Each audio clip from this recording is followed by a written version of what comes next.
Hey guys, tonight we are stepping into the heart of colonial Boston, right into the square where punishment was never hidden behind prison walls or bureaucratic paperwork. Instead, it unfolded in front of you, raw, noisy, almost theatrical, with neighbors serving as both witnesses and judges. The smell of salted fish hangs in the air, mingling with chimney smoke and the sour tang of ale. You push forward through the cobblestone crowd, shoes crunching grit, and you already sense this is not going to be a comfortable evening stroll. Everything here is about spectacle, and if you slip up, forget to pay a tax, whisper the wrong words, or simply gossip too much, you could find yourself center stage. You probably won't survive this with your dignity intact. So, before you get comfortable, take a moment to like the video and subscribe, but only if you genuinely enjoy what I do here. And while you're at it, tell me in the comments where you're watching from tonight, and what time it is there. I love knowing who's out there drifting off with me. Now dim the lights, maybe turn on a fan for that soft background hum, and let's ease into tonight's journey together. The square stretches wide before you, framed by stout timber houses, and the spire of the meeting house looming like a watchful finger. The crowd doesn't just gather for markets or sermons, they gather for justice. And here, justice means humiliation as much as correction. You notice the raised wooden platform near the courthouse, its beams darkened with years of weather and perhaps something more sinister. It's not gallows, though those exist too, but a stage for the living to be broken publicly, not physically destroyed but reputationally shredded. Your ears pick up the blend of chatter, women bargaining over butter, children playing tag, and the sudden hush when the constable arrives with his prisoner. The townsfolk live for this mix of daily routine and sudden spectacle because it reassures them, better him than you. One mainstream fact historians love to point out is that these punishments weren't just about the law, they were a kind of social glue. Everyone came, everyone saw, and everyone remembered. It's hard to forget the neighbor you saw gagging in the stocks, or the man you heard squeal when an iron branded his cheek. And then there's the quirky detail. Some people brought snacks. Yes, colonial punishments were a kind of grim entertainment, and vendors sold cider or roasted nuts as crowds watched someone squirm in pain or shame. It sounds barbaric, but you might compare it to how people today gather for a sports match or a street performance. The square was the theater, and punishment was the play. You shuffle a little closer and notice how the prisoner's face is pale, but set in grim determination. Maybe he stole something trivial, maybe he mouthed off in church. In this society, the line between sin and crime is blurry, and the punishment doesn't care which side you tripped on. What really matters is that everyone sees you suffer. Historians still argue whether this culture of exposure actually reduced crime, or if it just made people sneakier about their sins. As the constable ties the man in place, you catch the way neighbors crane forward, lips curled in judgment. Some are here out of duty, others for the thrill. And you're here out of curiosity, pulled into the pulse of a community where privacy is rare, and public opinion is the harshest whip of all. The square has other props waiting, the stocks, the pillory, even a rickety wooden stool used for dunking. Each is a reminder that punishment here is not confined to shadows, but delivered under the bright, pitiless gaze of your peers. The whole setup is designed to remind you. Stay in line, keep your mouth shut, pay your dues, or tomorrow it could be you on display. A chill drifts up your spine as the crowd erupts into laughter at some poor fellow's stumble. The punishment hasn't even started yet, and already the ridicule flows. You can't help imagining yourself there, hands stretched, neck locked, unable to swat away the rotten cabbage lobbed by a gleeful child. It is here, at the edge of the square, that you begin to understand. Colonial Boston wasn't just punishing crimes, it was teaching lessons. And those lessons would echo far beyond the wooden beams of this stage, sinking into memory, whispered about at hearths, shaping how neighbors looked at one another. The square is buzzing now. The constable steps back. The man is ready to endure what the town deems fitting. And you can't look away. The prisoner before you stiffens as the heavy wood creaks. The stocks, plain but merciless, stand just off-center in the square, polished smooth in places where too many wrists and ankles have rubbed raw. You watch as the constable lowers the thick board, and with a hollow thud, the man's arms and legs are trapped, snapped into place like a cruel puzzle box. His neck is spared tonight. That would be the pillory's job. Here, he is hunched, bent forward, his face only inches from the dirt and whatever the townsfolk feel like throwing. You shuffle closer, the crowd pressing against your shoulders. There's a stifled laugh from somewhere behind you as someone mutters a joke about the man's misfortune. This is theater, after all, and the audience feels entitled to participate. In colonial Boston, the stocks were never meant to isolate. They were designed to expose. No hiding behind prison walls, no waiting in silence. Every mistake was dragged out under the sun for everyone to judge. The mainstream fact about these punishments: they weren't always short. A thief might be locked here for an hour, but a repeat offender could spend days, his skin blistering under the sun, his dignity unraveling with each passing merchant and schoolchild who stopped to point. It wasn't just a timeout, it was a slow burn of shame. The quirky tidbit that makes you almost smirk. Livestock sometimes joined in. Chickens pecked at crumbs spilled near prisoners, goats nibbled loose clothing, and stray dogs sniffed curiously. Imagine trying to endure humiliation while a goat chews the hem of your breeches. In some diaries, townsfolk even mention livestock adding to the spectacle, almost as if the whole village, humans and animals, was in on the punishment. You lean sideways to catch a better glimpse of the man's face. His cheeks flush red, partly from strain, partly from the jeers. A boy darts forward and waves his hands close, daring his friends to laugh. Someone else, emboldened, tosses a clump of mud. It splatters across the prisoner's cheek, and the crowd ripples with laughter.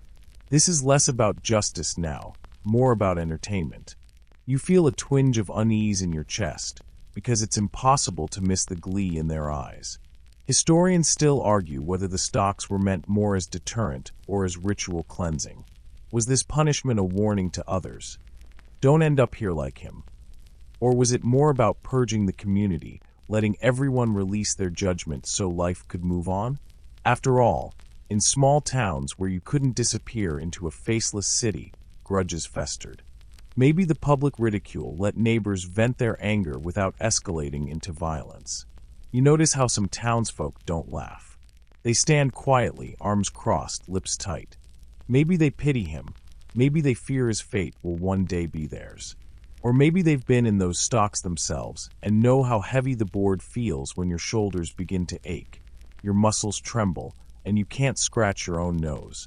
The prisoner shifts, as much as the wood allows, and you hear a faint groan. His ankles must be numb by now, his wrists pinched. The stocks are deceptively simple, 2 planks of wood with holes. Yet the body protests every second inside them. Try to lean back, the edge digs into your arms. Try to twist, the frame cuts off circulation. This is punishment through discomfort, humiliation, and sheer monotony. As the minutes drag, the novelty for the crowd wears off. Some drift away to buy cider. Others glance only briefly as they pass with baskets of bread or fish.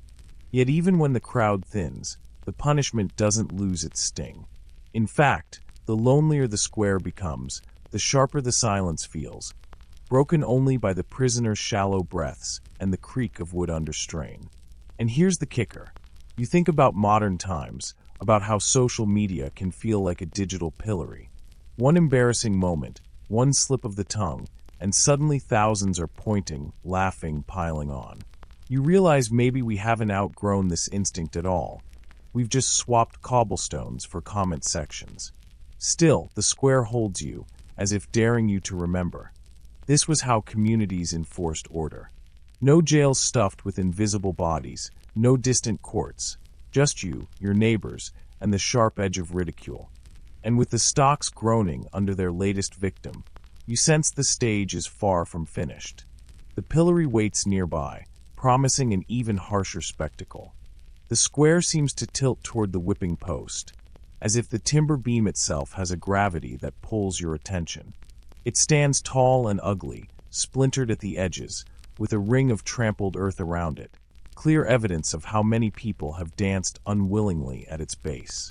You edge closer, trying to keep your breath steady, though the murmurs of the crowd tell you something more intense is about to unfold. The constable drags a man forward, wrists bound, his shirt already stripped from his back.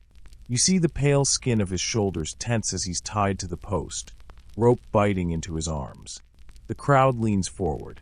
This isn't a punishment you can half-watch. The whip cracks in the constable's hand once, twice, as if to remind everyone what it can do before it even touches flesh. A whip isn't just leather. Sometimes it was knotted at the ends, sometimes laced with bits of metal to tear more deeply. Colonial law often prescribed a set number of lashes, 10, 20, 39, but the reality depended on the strength of the one swinging.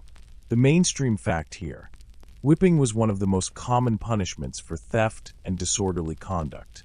In fact, some towns even kept detailed records of lash counts, as if suffering could be cataloged neatly on a ledger. You hold your breath as the first strike lands. The sound is sharper than you expect, more like a crack of firewood splitting than a slap. The man jolts forward, muscles tightening, but the ropes hold him fast. His teeth grit, and you see veins bulge along his neck. The crowd reacts in waves, a hiss here, a gasp there, and even a few gleeful chuckles. For some, this is divine justice. For others, it's a reminder of what not to do. And then comes the quirky tidbit. Children were sometimes required to attend. Yes, parents would bring them on purpose, tugging them forward so they wouldn't miss a lash. "See what happens when you steal," they'd whisper. Imagine being 10 years old, and your bedtime story is not a fable, but the sight of your neighbor tied to a post, bleeding into the dirt. Sleep well, little one. You shift on your feet, torn between horror and fascination. There's something undeniably theatrical here. The whip arcs, the body jerks, and the crowd provides the soundtrack of gasps and murmurs. Yet, as brutal as it feels, some historians still argue whether these punishments were less destructive than long prison terms. A whipping might scar you, yes, but it was over in minutes. Prison, with its disease and isolation, could ruin a life forever. Which was crueler? That debate still stirs among scholars. By the fifth lash, the prisoner's body begins to sag. His knees tremble, his breathing ragged, sweat dripping in beads down his spine. The constable pauses, maybe for drama, maybe to catch his breath. The silence between strikes hums louder than the cracks themselves. You can almost hear the prisoner's heart pounding. And then crack. Another stripe blooms red across his back. You notice how the crowd shifts emotionally. Some people grow pale, eyes darting away. Others lean closer, hungry for the spectacle. A few whisper prayers under their breath, while one bold soul mutters something about justice being too soft. In a world where laws and religion braided tightly together, mercy was sometimes seen as weakness. The punishment finally ends with the prisoner sagging against his bonds, rope the only thing keeping him upright. His back is a canvas of welts, glistening under the midday sun.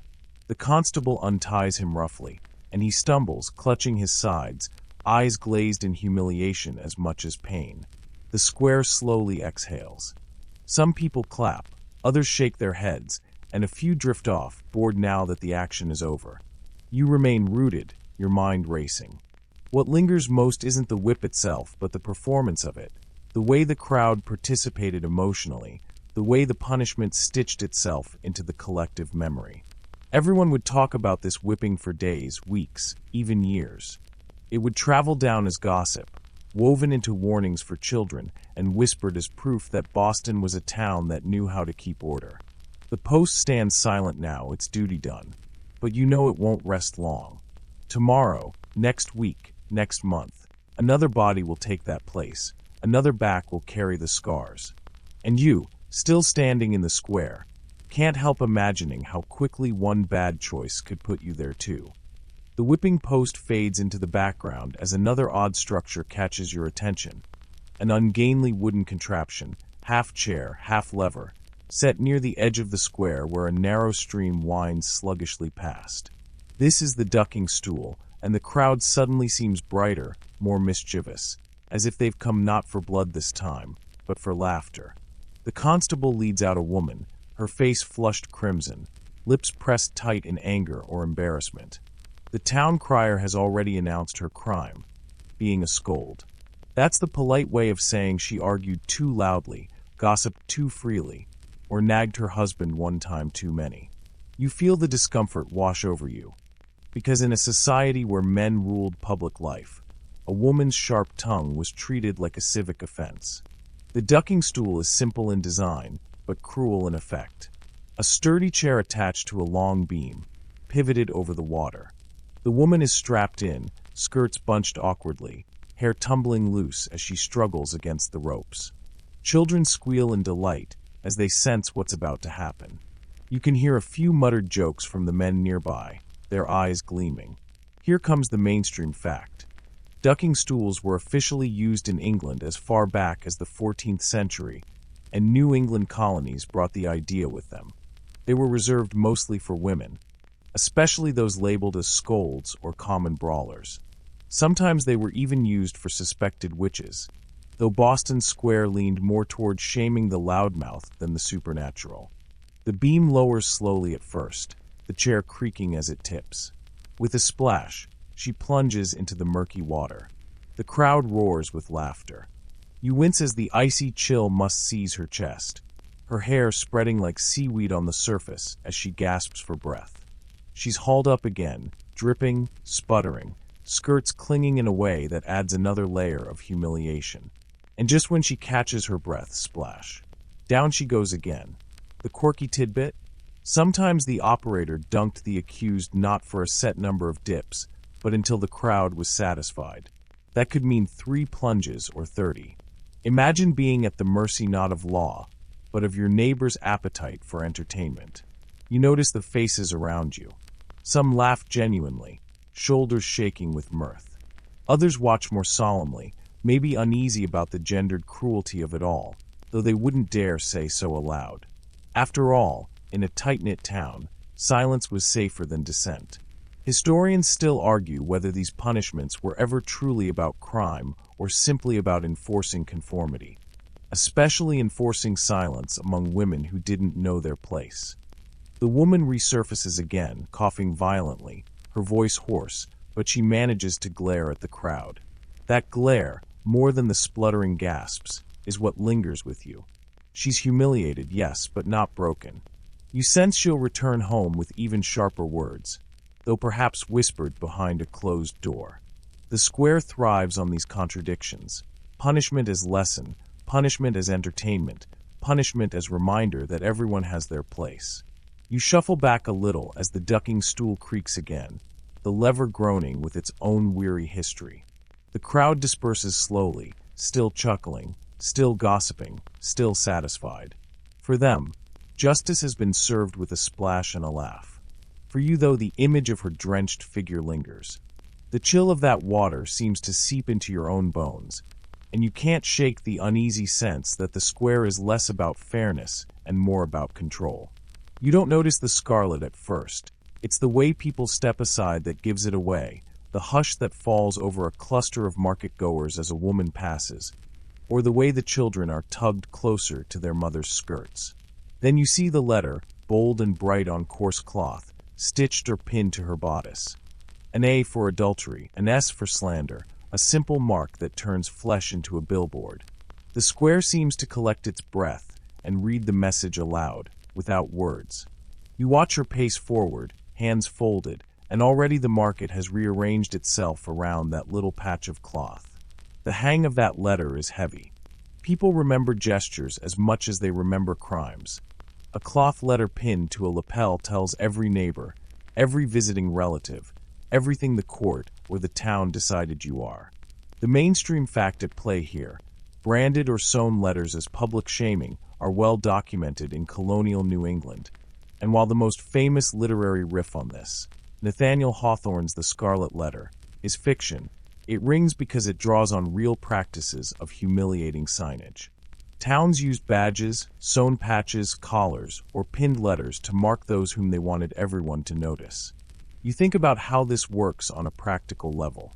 A sewn letter is cheap, but the effect is expensive: humiliation, ostracism, and a social life reduced to a long, embroidered sentence. The person wearing it is a living reminder of community standards. As she moves, someone spits on the cobbles, an old ritual of contempt, and a neighbor mutters, "She deserved it," as if a phrase repeated often enough becomes law. Yet not everyone agrees. Pockets of the crowd exchange sympathetic looks, and one stallholder shifts his wares so she doesn't have to pass too close. There's a peculiar detail that makes you smirk despite the sadness. Sometimes the letters were flamboyant. A constable with a taste for drama might insist the A be sewn in scarlet thread that catches the sun, or the town seamstress, with a sly little humor, would embroider filigree around a letter to make it almost decorative. Imagine trying to hide from the world while wearing something so carefully embellished. In other accounts, offenders stitched apologetic phrases onto their clothing in addition to letters. A sort of printed prayer of remorse. "I repent," looped like a sash. It's petty and theatrical. Punishment is folk fashion. The woman bearing the letter walks slowly through the square, and you notice how merchants avert their eyes when she reaches their stalls. The schoolmaster nudges his students a little farther down the lane.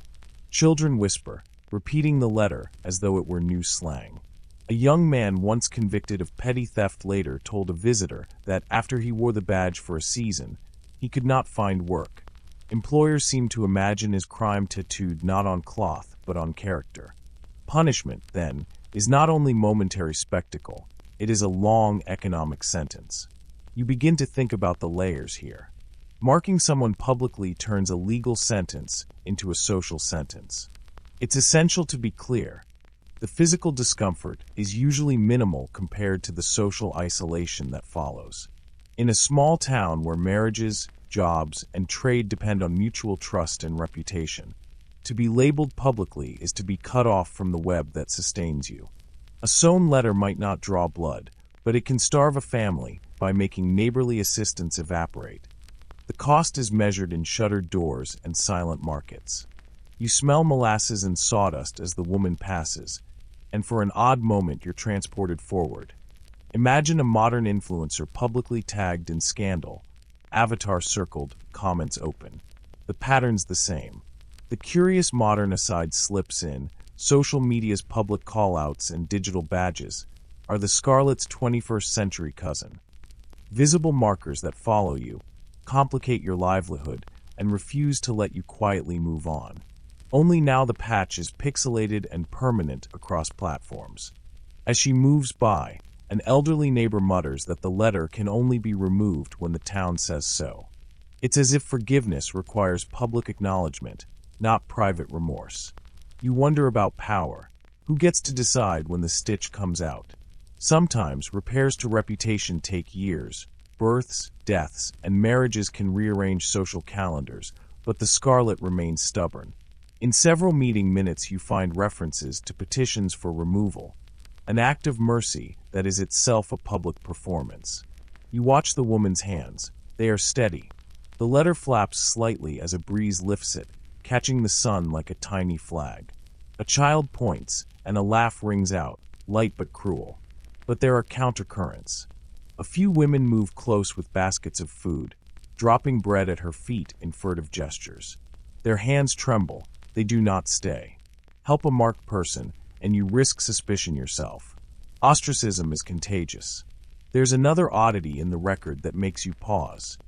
In some towns, offenders were expected to perform visible acts of contrition beyond wearing letters: public apologies, standing at meetings to be admonished, charitable work for the poor.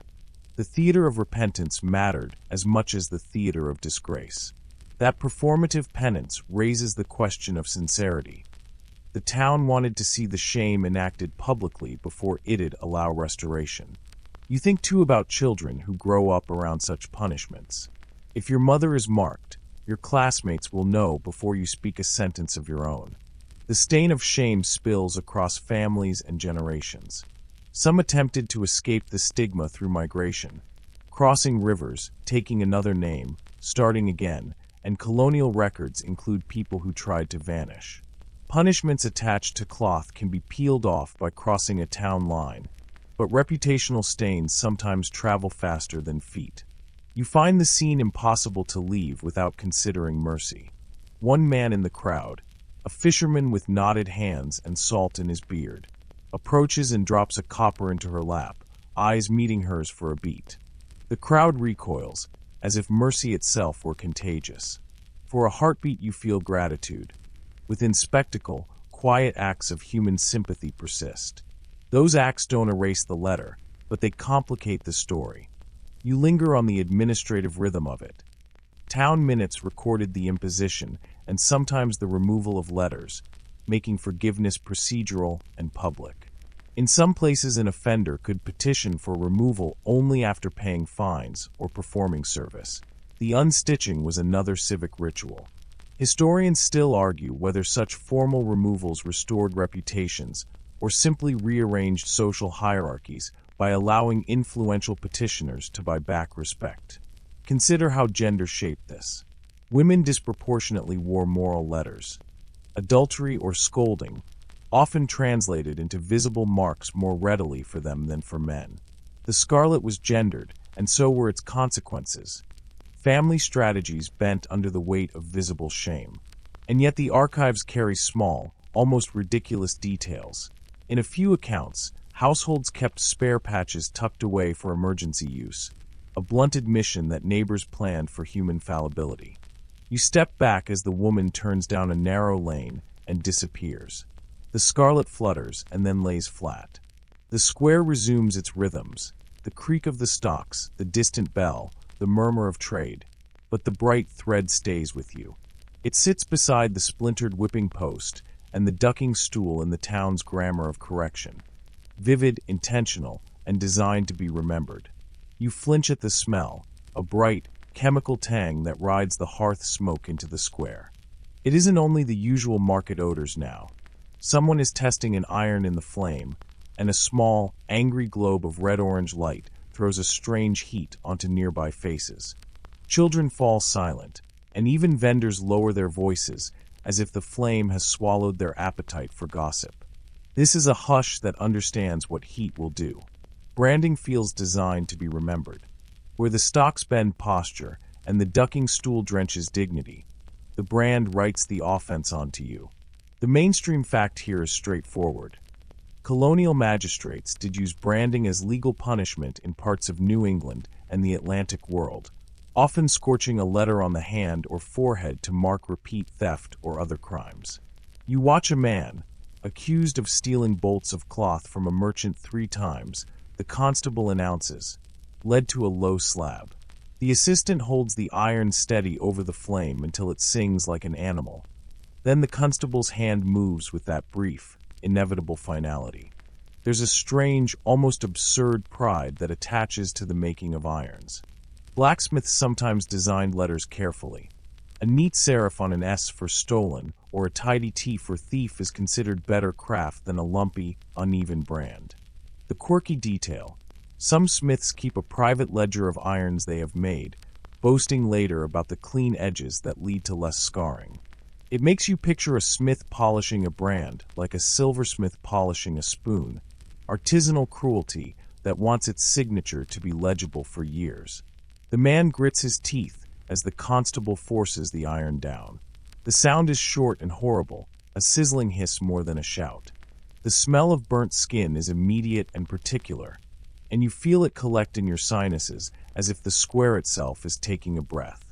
He presses a free hand to his mouth to hold in something that wants to spill. You understand the body's reflex, the need to stifle a sound that will give the crowd its drama. The brand will blister then scar. Over months it may flatten and darken, perhaps only noticeable to a close friend, perhaps a stubborn badge that reads at a glance. There are small, practical rituals around healing.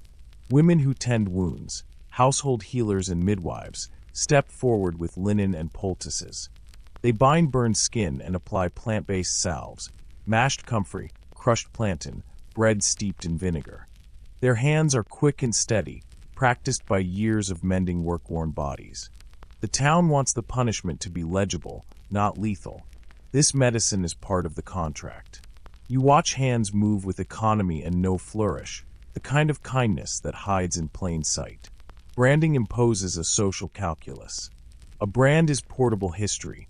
Merchants can glance and decide whether to trust you with a bolt of cloth. Prospective masters can cross you off an apprenticeship list before you speak. A branded mark is a passport to notoriety. Yet the meaning is not singular. In certain taverns and among some roving sailors, scars become stories.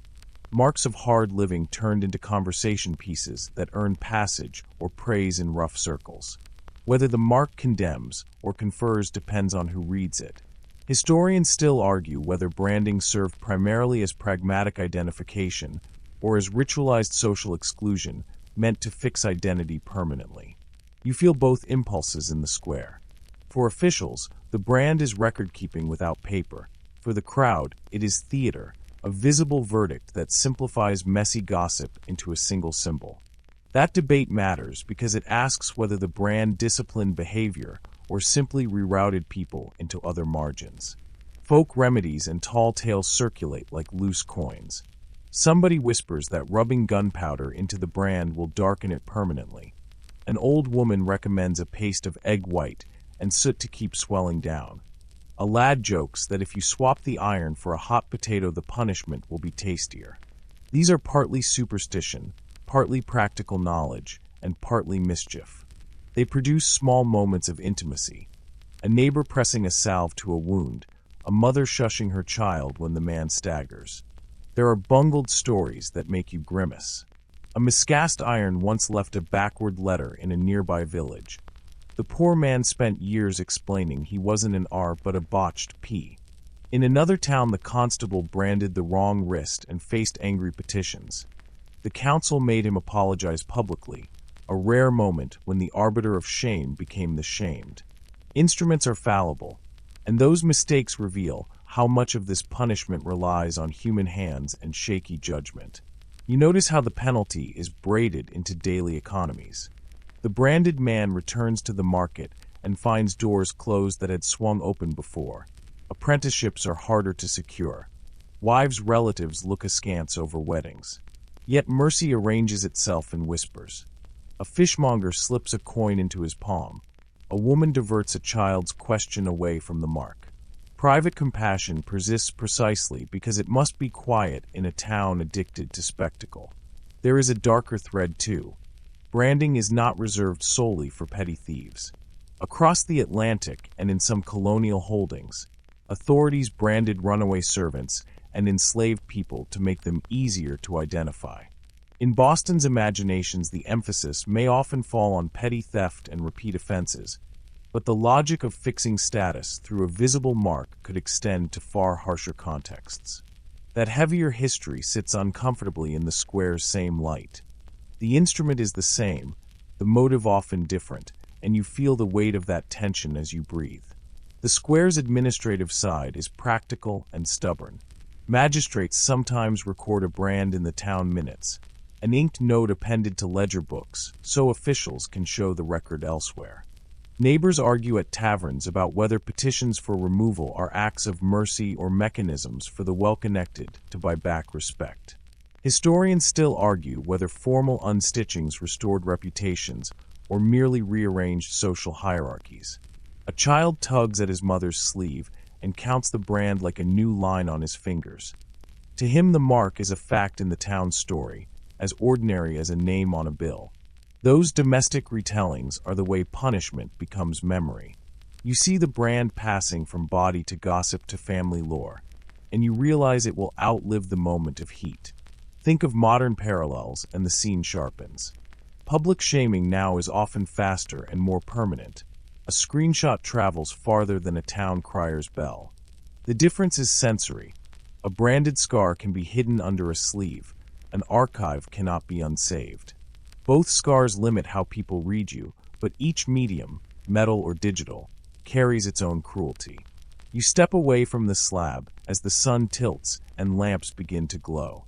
The iron grows black and unremarkable in the dirt, but the shape cut into it holds a little dictation of fate. Walking past the ducking stool and the pillory shadow, You carry the smell of singed skin with you and a sharper knowledge. Some punishments aim not only to hurt but to make a story that lasts. The brand is one of those stories, a small iron sentence that will be read in corners and at hearths long after the flame has cooled. Historians still argue about the long-term effects. Whether branding was a short, legible correction that kept communities in rough equilibrium or an indelible wound that fractured livelihoods and families. You have no tidy verdict. Watching the man walk off, the dark letter at his wrist catching a stray sunbeam, you feel the question sit heavy in your chest. The square offers no easy answer. It hands you an iron and a ledger and watches to see which will matter more. The smell of scorched flesh still lingers in your nostrils when the square begins to stir again, restless as if hungry for a fresh spectacle. You glance toward a wooden scaffold and there, half hidden in shadow, sits the small but sinister setup for another punishment, ear cropping. The thought alone makes you swallow hard.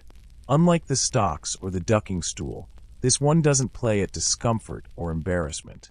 This one takes a part of you and tosses it away like apple peelings.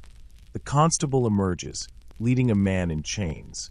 He looks young, his eyes darting nervously, hair matted across his forehead. His crime? Counterfeiting, the crier announces. Though some in the crowd mutter, he was also too bold with his criticism of the authorities.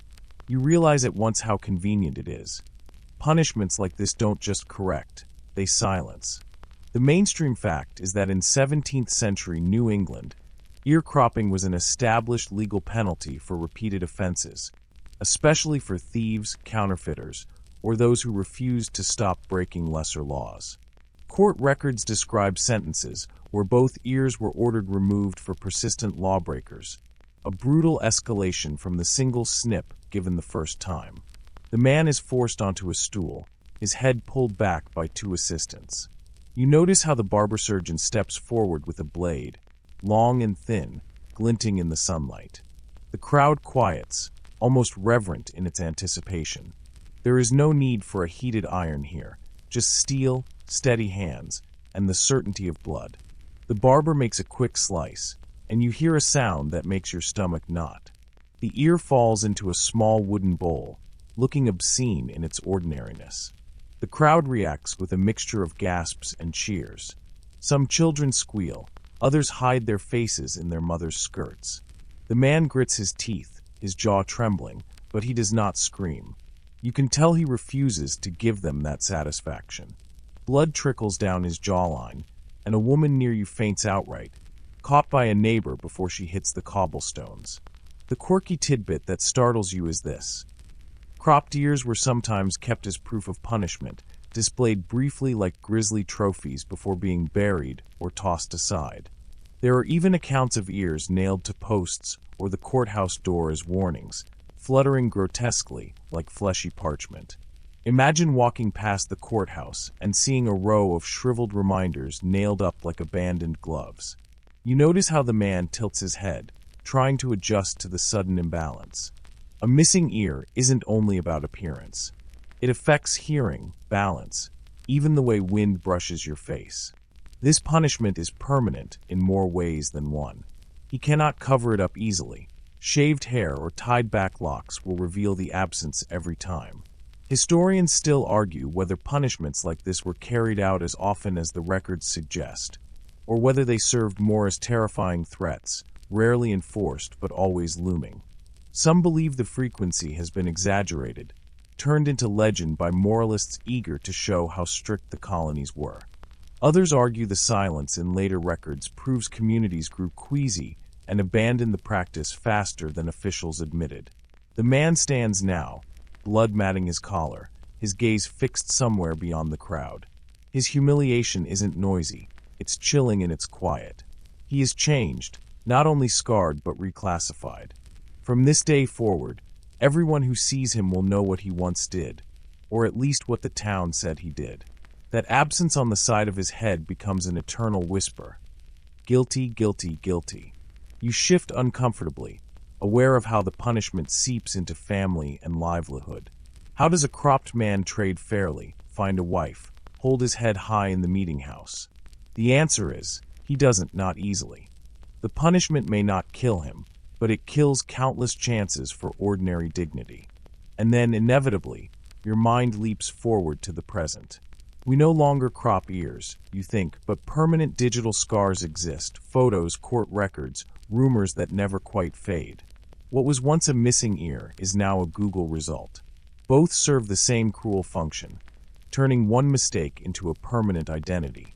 The square begins to disperse, slowly, uneasily. The blood on the stool glistens for a moment longer before a bucket of water is fetched to wash it away.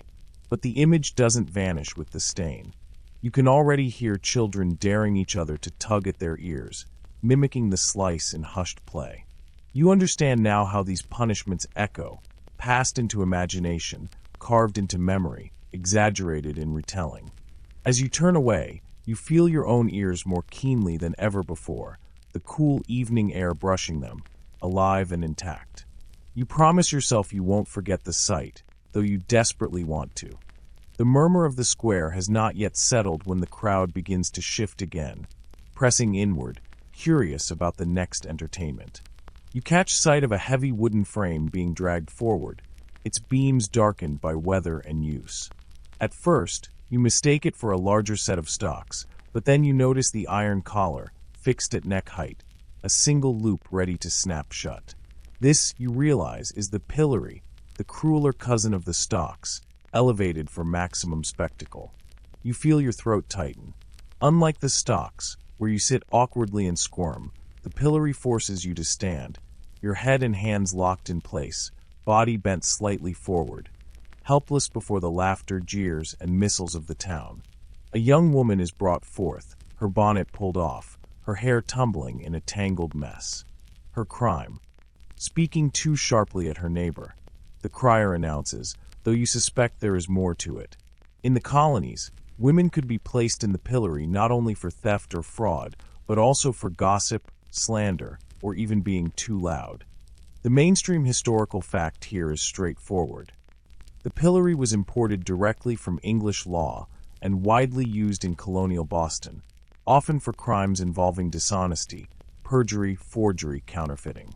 What made it feared was less the restraint itself than the crowd's license to abuse the prisoner. Rotten eggs, spoiled vegetables, stones, mud, all were legal missiles, and few constables stopped an enthusiastic mob. The woman is fastened in, her neck and wrists locked down with a heavy thud. The crowd surges closer, and the first apple core sails through the air, splatting against her shoulder. Children laugh, men jeer, women shake their heads disapprovingly. She cannot wipe her face, cannot duck, cannot shield her eyes. You feel the humiliation seep into her posture, heavier than the wood. Here's the quirky tidbit. Sometimes pillories were fitted with small signs describing the prisoner's crime, like a colonial sandwich board. A placard reading liar or forger would dangle above the prisoner's head. Occasionally, though, a constable wrote something deliberately vague or mocking, leaving the crowd to invent its own backstory. That mystery could be more dangerous than truth. The mob is always eager to imagine crimes worse than reality. The woman shifts uncomfortably, her cheeks flushing under the bombardment of refuse. You notice a boy climb a nearby crate, cocking his arm dramatically before tossing a cabbage that thuds against her back. The crowd roars, not at the pain but at the performance. It's less about her guilt and more about their shared moment of amusement.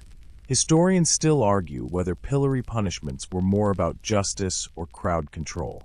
Some claim they functioned as safety valves, letting townsfolk vent their aggression without resorting to riots. Others insist the authorities counted on humiliation to brand offenders permanently, stamping them with social infamy. You wonder if it wasn't both: the authorities saving face, the crowd saving its appetite for cruelty by focusing on one unfortunate soul. The evening sun tilts downward, casting long shadows. The woman blinks rapidly as some foul-smelling liquid trickles down her cheek. Her eyes meet yours for a fleeting second, and you feel the sharp sting of her shame as if it were your own. Then she looks away, toward nothing, as though leaving her body behind. And in that moment, you realize the pillory's cruelty lies not in bruises, but in spectacle. Everyone remembers what they saw. Everyone talks about it afterward, and the prisoner's reputation is shredded long before the wood is unlocked. A single hour in the pillory could destroy years of careful living. You find yourself thinking of the modern world again, how pillories still exist, just without wood and iron. They are digital now, fueled by clicks, shares, and mocking comments. The internet doesn't need rotten cabbage when it has memes. The shame lingers, spreads, mutates, refusing to fade. Perhaps that's why the image before you feels so familiar. It's an ancestor of today's mob. The constable finally approaches, fumbling with the lock. The collar swings open, and the woman collapses forward, trembling, hair plastered to her face with grime. She is led away, not quite walking but dragged gently by her neighbors. The crowd disperses slowly, buzzing with gossip, replaying favorite moments, laughing over the accuracy of the cabbage throw. You remain where you are, shaken by the cruelty dressed up as civic duty. The wooden frame looms empty for now, its beams slick with filth, waiting for the next unlucky soul.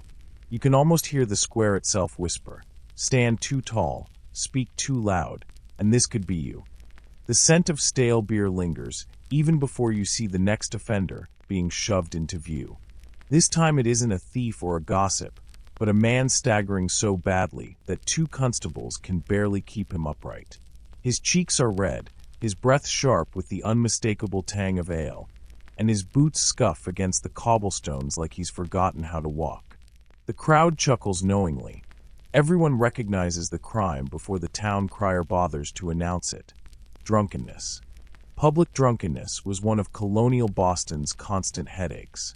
Alcohol was everywhere. Beer, cider, rum, and water was sometimes unsafe to drink, so fermented beverages were considered safer. But there's safer hydration. And then there's tumbling into the square singing sea shanties at dawn. Too much of the latter, and here you find yourself. The constables steer the man toward a curious contraption you've not yet seen.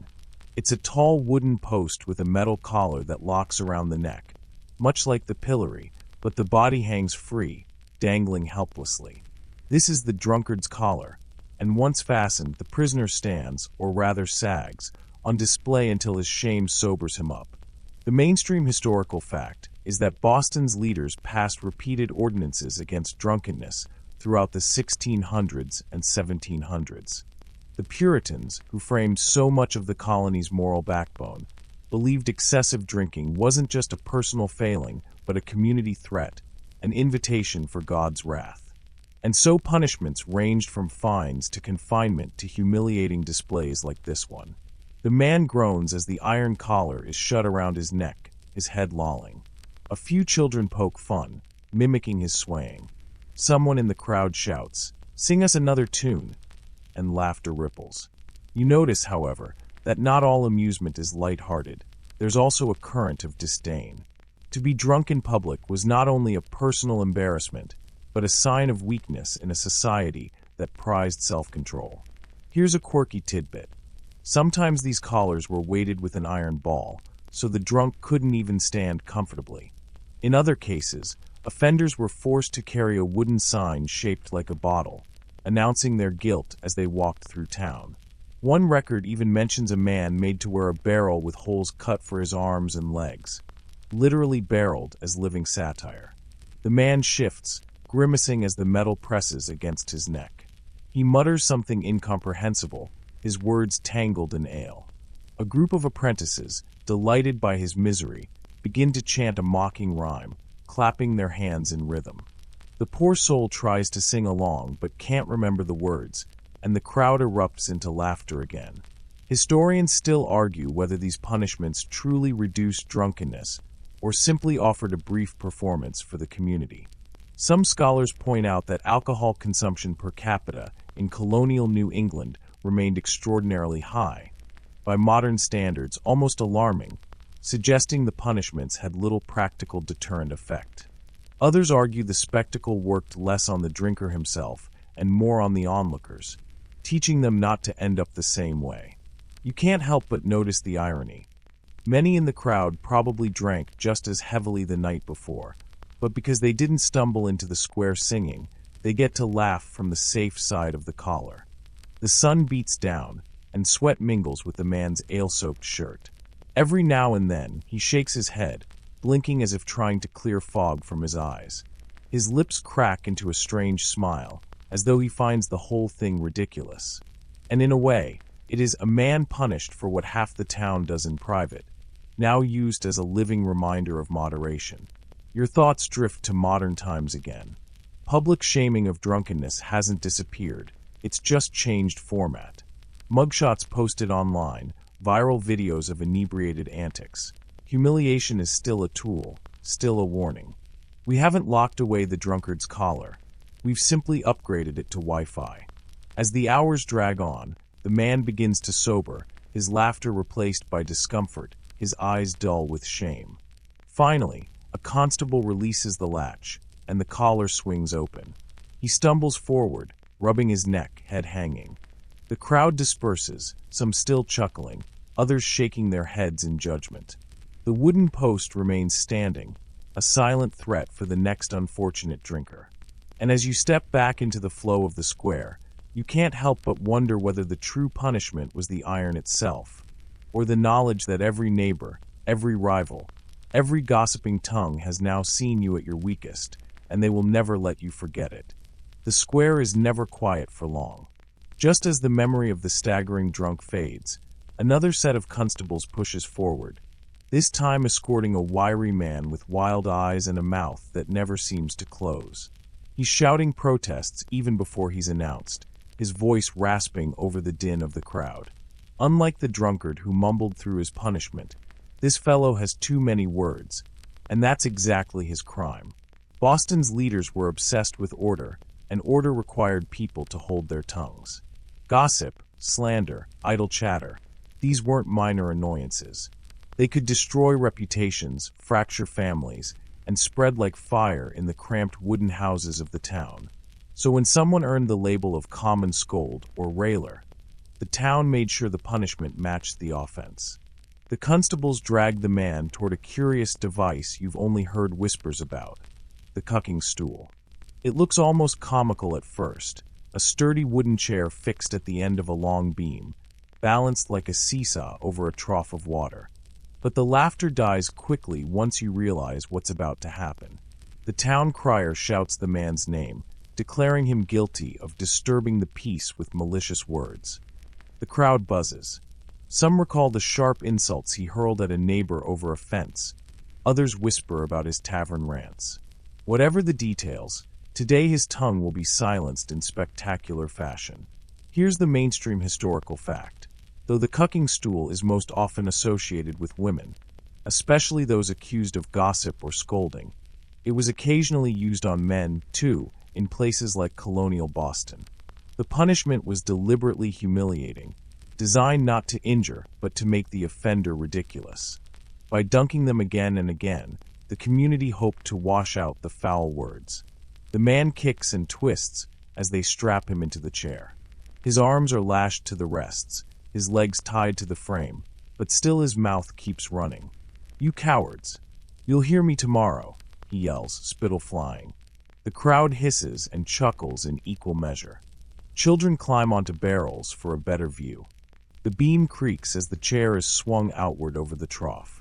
For a heartbeat, the man hangs suspended, glaring at the crowd. Then splash!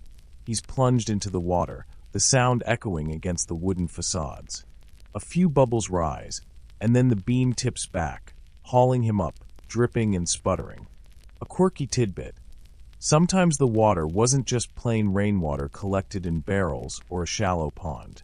In some towns, the trough was deliberately foul, filled with stagnant sludge or runoff from nearby tanneries. The point wasn't refreshment, it was ridicule, the stink clinging long after the punishment ended. One diary even mentioned spectators throwing rotten vegetables into the trough to season the bath. The man coughs violently, his hair plastered to his face.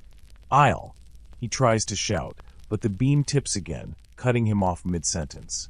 Another splash, another round of laughter. The rhythm builds. Lift, dunk, sputter, jeer.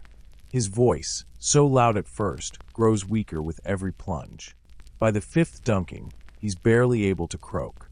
Historians still argue whether these punishments actually deterred gossip, or if they only made offenders more resentful.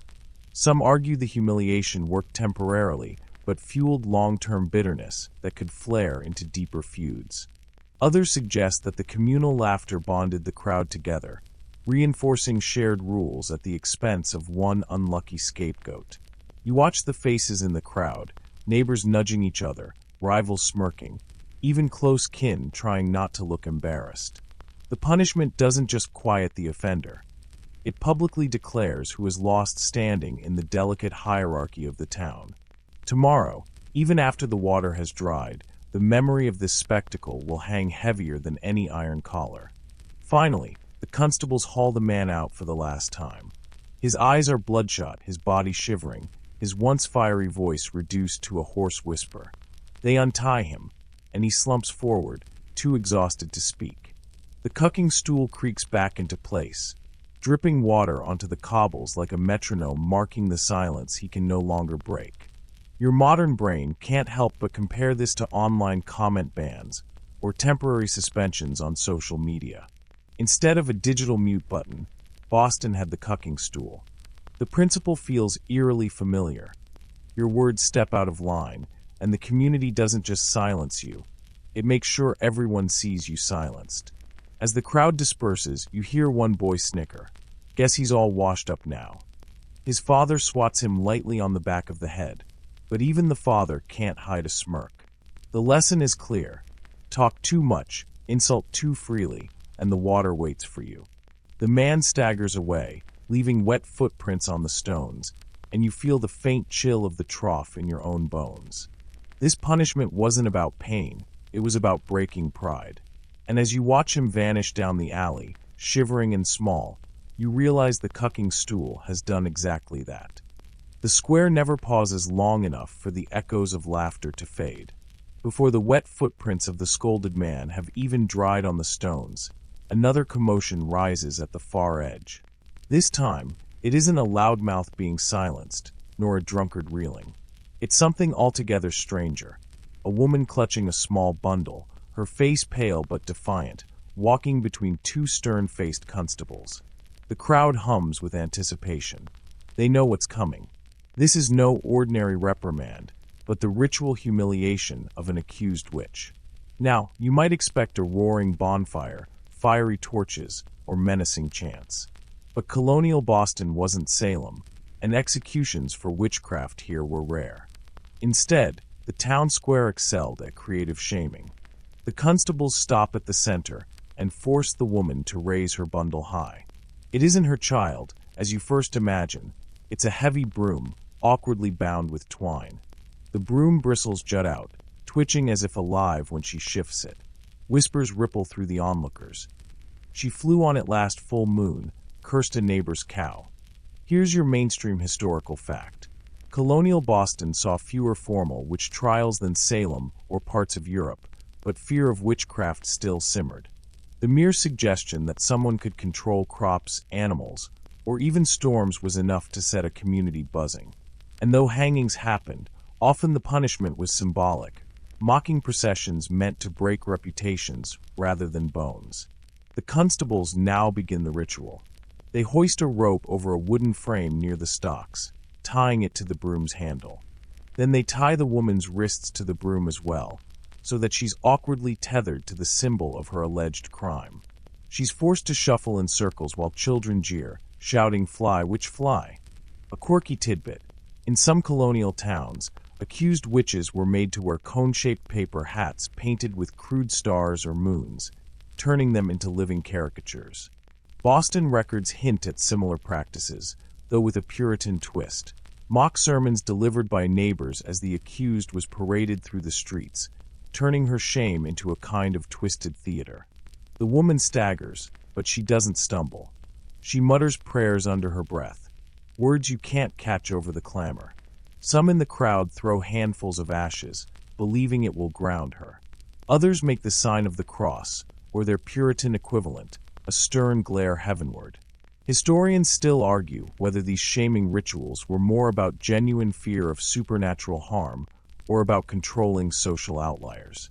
Was the broom punishment a sincere attempt to purge dark magic, or just a handy way to deal with women, and sometimes men, who didn't fit neatly into the community mold?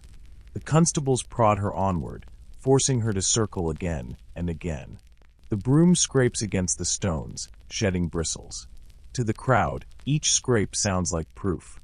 Surely this woman had glided through moonlit skies, and now her cursed tool was being stripped of its power. To you, standing at the edge, it feels less mystical and more pitiful. A human being made into a parody of her neighbor's fears. At one point, a boy runs up and tugs at the broom, grinning, until his mother yanks him back by the collar.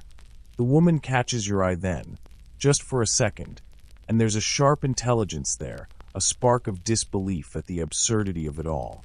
She knows, as you know, that this is less about devils and more about domination. The ritual ends not with flames, but with ridicule. She's forced to carry the broom out of the square, trailing splinters and whispers behind her. People step aside as though she carries a contagious sickness, and even after she vanishes down a side street, no one follows. That invisible wall of fear and suspicion will linger around her long after today. Your modern mind drifts again. It feels disturbingly like the digital rumor mills of your own world. When someone is accused online of strange behavior or twisted beliefs, and suddenly their reputation is shredded by memes, hashtags, and gleeful mockery. No fire required, just laughter, fear, and a refusal to stand too close. As the broom's last scrape fades, you shiver. You've watched drunks stagger, thieves brand, gossips dunk, but this one cuts differently. The square isn't just punishing an action. It's policing imagination, dreams, whispers of power. And whether or not the woman ever cast a single spell, the punishment has already worked. She'll forever be remembered as the one who walked in circles, tied to her broom under the jeers of her town. The square doesn't stay quiet for long. Before you've had a chance to shake off the image of the broom-bound woman, another crowd forms near the gallows beam. But this time, the accused isn't tied to a post or forced to march with props. Instead, a crude wooden barrel is rolled into the middle of the square, its iron hoops clanking against the stones. The stench hits you first, sour, pungent, something between spoiled cider and a pigsty. You cover your nose, but everyone else leans forward, eager for the spectacle. This is Boston's infamous drunkard's cloak, a punishment borrowed from across the Atlantic. Here's your mainstream historical fact. In colonial times, excessive drinking was a constant worry. Beer, cider, and rum flowed easily, safer than untreated water, but Puritans preached moderation. To curb habitual drunkenness, authorities sometimes used the cloak, a hollowed barrel with holes cut for head and arms, forcing the offender to stumble about while wearing his shame. The constables heave the barrel upright and wrestle a groaning man into it. His face is ruddy, his hair slick with sweat, and his eyes half closed from either drink or dread. They tug his arms through the side holes and wedge his head out the top. He's trapped now, a walking cask, legs barely visible beneath the staves. The crowd erupts in laughter. Some shout to roll him like a keg. Others chant, "Drink it dry! Drink it dry!" The man sways, trying to balance, but the barrel magnifies every stumble. He waddles across the square, unable to see his own feet, bumping into stones and posts. Children dart around him like mischievous sparrows, tossing apple cores and stale bread at the rolling spectacle. A quirky tidbit. In some towns, the drunkard's cloak wasn't just a punishment, it was entertainment. Records mention parades where the cloaked drunk was forced to march behind musicians, his barrel thumping in rhythm, while bystanders tossed dandelions or mud. It was half theater, half cautionary tale. Historians still argue whether Boston used the cloak often, or if it was more of a borrowed threat than a regular ritual. The documentation is sparse, but enough hints survive to suggest that at least a few unfortunate souls found themselves sweating inside that sour prison. The man in the square groans again as the constables prod him to move faster. The barrel scrapes against the stones, a hollow echo bouncing between buildings. He topples once, landing on his side, legs kicking helplessly. The laughter roars louder. You wince at the thud of wood on stone, wondering if his ribs are bruised. But the constables simply haul him upright again, dust him off, and shove him forward. You can't help but think how suffocating it must feel. The wood pressing against his chest, the heat trapped inside, the stink of stale beer soaking into the staves. It's not just public shame but physical misery. His punishment is to become the very thing that condemned him. A barrel of drink, waddling and sweating under the weight of communal scorn. As the minutes drag on, the hilarity starts to sour. The man's breathing grows ragged, his face redder, sweat dripping into his beard. The children still laugh, but some adults look uneasy, as though realizing the difference between a joke and slow suffocation. One woman finally mutters, "Enough, enough," and others nod. The constables, sensing the mood shift, roll the barrel toward the edge of the square. With a grunt, they tilt it, and the man spills out, coughing, limbs trembling. For a moment, no one jeers. The crowd just watches him crawl away, the smell of stale liquor and barrel staves lingering in the air. Then the chatter resumes, half scorn, half gossip. Some shake their heads. He brought it on himself. Others mutter prayers under their breath, as if excess drink were a demon lodged in the man's ribs. You glance back at the barrel, lying on its side in the dust. To the crowd, it's just another tool, as ordinary as the stocks or the pillory. To you, it feels like a symbol of how communities enforce their rules, not with quiet warnings, but with loud, sweaty, smelly theater. And your modern brain makes the inevitable leap. It's hard not to see the echoes in how today's drunks, addicts, or outcasts are splashed across social feeds, mocked by millions with the same gleeful cruelty. A barrel then, a viral clip now. The medium changes, but the punishment feels eerily familiar. The man staggers off, clutching his ribs, leaving the barrel behind. The crowd disperses, already turning toward the next spectacle. In Boston Square, shame is a revolving door, and someone else will always be shoved through it. The barrel lies abandoned on its side, flies already buzzing around the sour staves. But the square doesn't rest for long. A sudden jangle of iron draws your attention. Two constables hauling out a pair of heavy wooden stocks, setting them upright near the meeting-house wall. The timbers are scarred with old gouges, as if generations of wrists and ankles have rubbed their marks into the grain. You know what's coming, and you can feel the anticipation ripple through the square.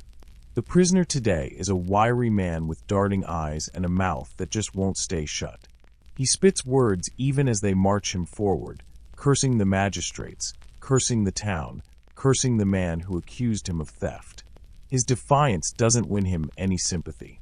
If anything, the crowd is grinning wider, eager to see the loudmouth pinned like a specimen. Here's your mainstream historical fact. The stocks were among the most common punishments in colonial New England. Unlike the pillory, which clamped the head as well, the stocks only trapped the feet or legs, forcing the offender to sit in full view of neighbors and strangers. They were cheap, easy to build, and brutally effective at wearing down pride. The constables slammed the wooden beam open, shoved the man's ankles into the carved half-circles, then dropped the beam shut with a clatter. Iron hasps click into place. The man jerks, tugs, but his legs are locked. He's seated now, his hands free, but his mobility gone. It doesn't take long for the crowd to circle. Children move in first, tossing pebbles at his boots. Someone squeezes a rotten pear in his direction, splattering his tunic. The man spits back insults, but his position makes him comical rather than dangerous, like a barking dog chained just short of your ankle. The more he curses, the louder the laughter. A quirky tidbit. Sometimes the punishment wasn't just sitting exposed. There are records of offenders being forced to hold heavy stones while in the stocks, or to endure being tickled by feathers dipped in soot. In one town, pranksters smeared molasses on a prisoner's face to attract flies. Humiliation piled on top of humiliation. You watch as the wiry man's rage simmers into weariness. His shoulders slump. The square stretches on hot and bright, the sun hammering down without mercy. He shifts his weight, trying to relieve the numbness creeping into his legs, but the wood won't give. Every fidget earns another laugh. Time itself is part of the sentence. An hour, 2 hours, sometimes a full day. The clock becomes an executioner. Historians still argue whether punishments like the stocks truly deterred crime or simply provided entertainment. Some point out that theft rates didn't plummet, even though thieves were publicly shamed. Others claim that fear of the wooden frame kept more cautious souls in line. The debate lingers. Was this justice or street theater with moral overtones? As you watch, a vendor ambles past, hawking gingerbread to children clustered near the scene. It's almost carnival-like, as if punishment has become part of Boston's rhythm of daily life. By bread, watches shaming, gossip with neighbors, it all blurs together. Your modern brain can't help but picture it like a cruel reality show. You imagine the wiry man as the unwilling contestant, the crowd as jeering studio audience, and the stocks as the set piece. Everyone gets their entertainment fix, and the producers, the magistrates, don't even have to pay for props. The wiry man mutters something under his breath, a last flicker of defiance. He spits onto the stones. A child mimics him, spitting back with exaggerated drama. The laughter rises again, but by now his energy is drained. His words lose their bite. His face sags in the sun. The punishment isn't flashy anymore. It's just a slow erosion of will. And you realize that's the real cruelty.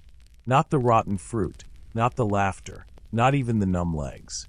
It's the slow grind of time in full view of everyone you know, the creeping understanding that for this day at least, you're not a man, not even a neighbor. You're just a spectacle, locked into wood, waiting for the sun to crawl its way across the sky. When the constables finally unlatch the beam, the man's legs buckle. He stumbles, supported only by his pride, what little remains of it. The crowd begins to drift, seeking shade, seeking chatter, seeking the next amusement. The stocks creak as they're pushed back against the wall, ready for tomorrow, or next week, or whenever the town needs another reminder. You glance back one last time at the empty holes in the wood. They look oddly patient, like mouths waiting for their next bite. And in Boston, someone will always be fed to them. The wood hasn't cooled from the last prisoner before a new device takes the square's stage. This time, the constables drag out a taller frame, its uprights worn smooth from countless heads and hands forced through its holes. You recognize it instantly, the pillory. It's like the stock's cruel older sibling, not content with just trapping ankles, but clamping the neck and wrists so the offender must stand, bent, and exposed in the most vulnerable way possible. The man chosen for this punishment is different from the wiry thief you saw before.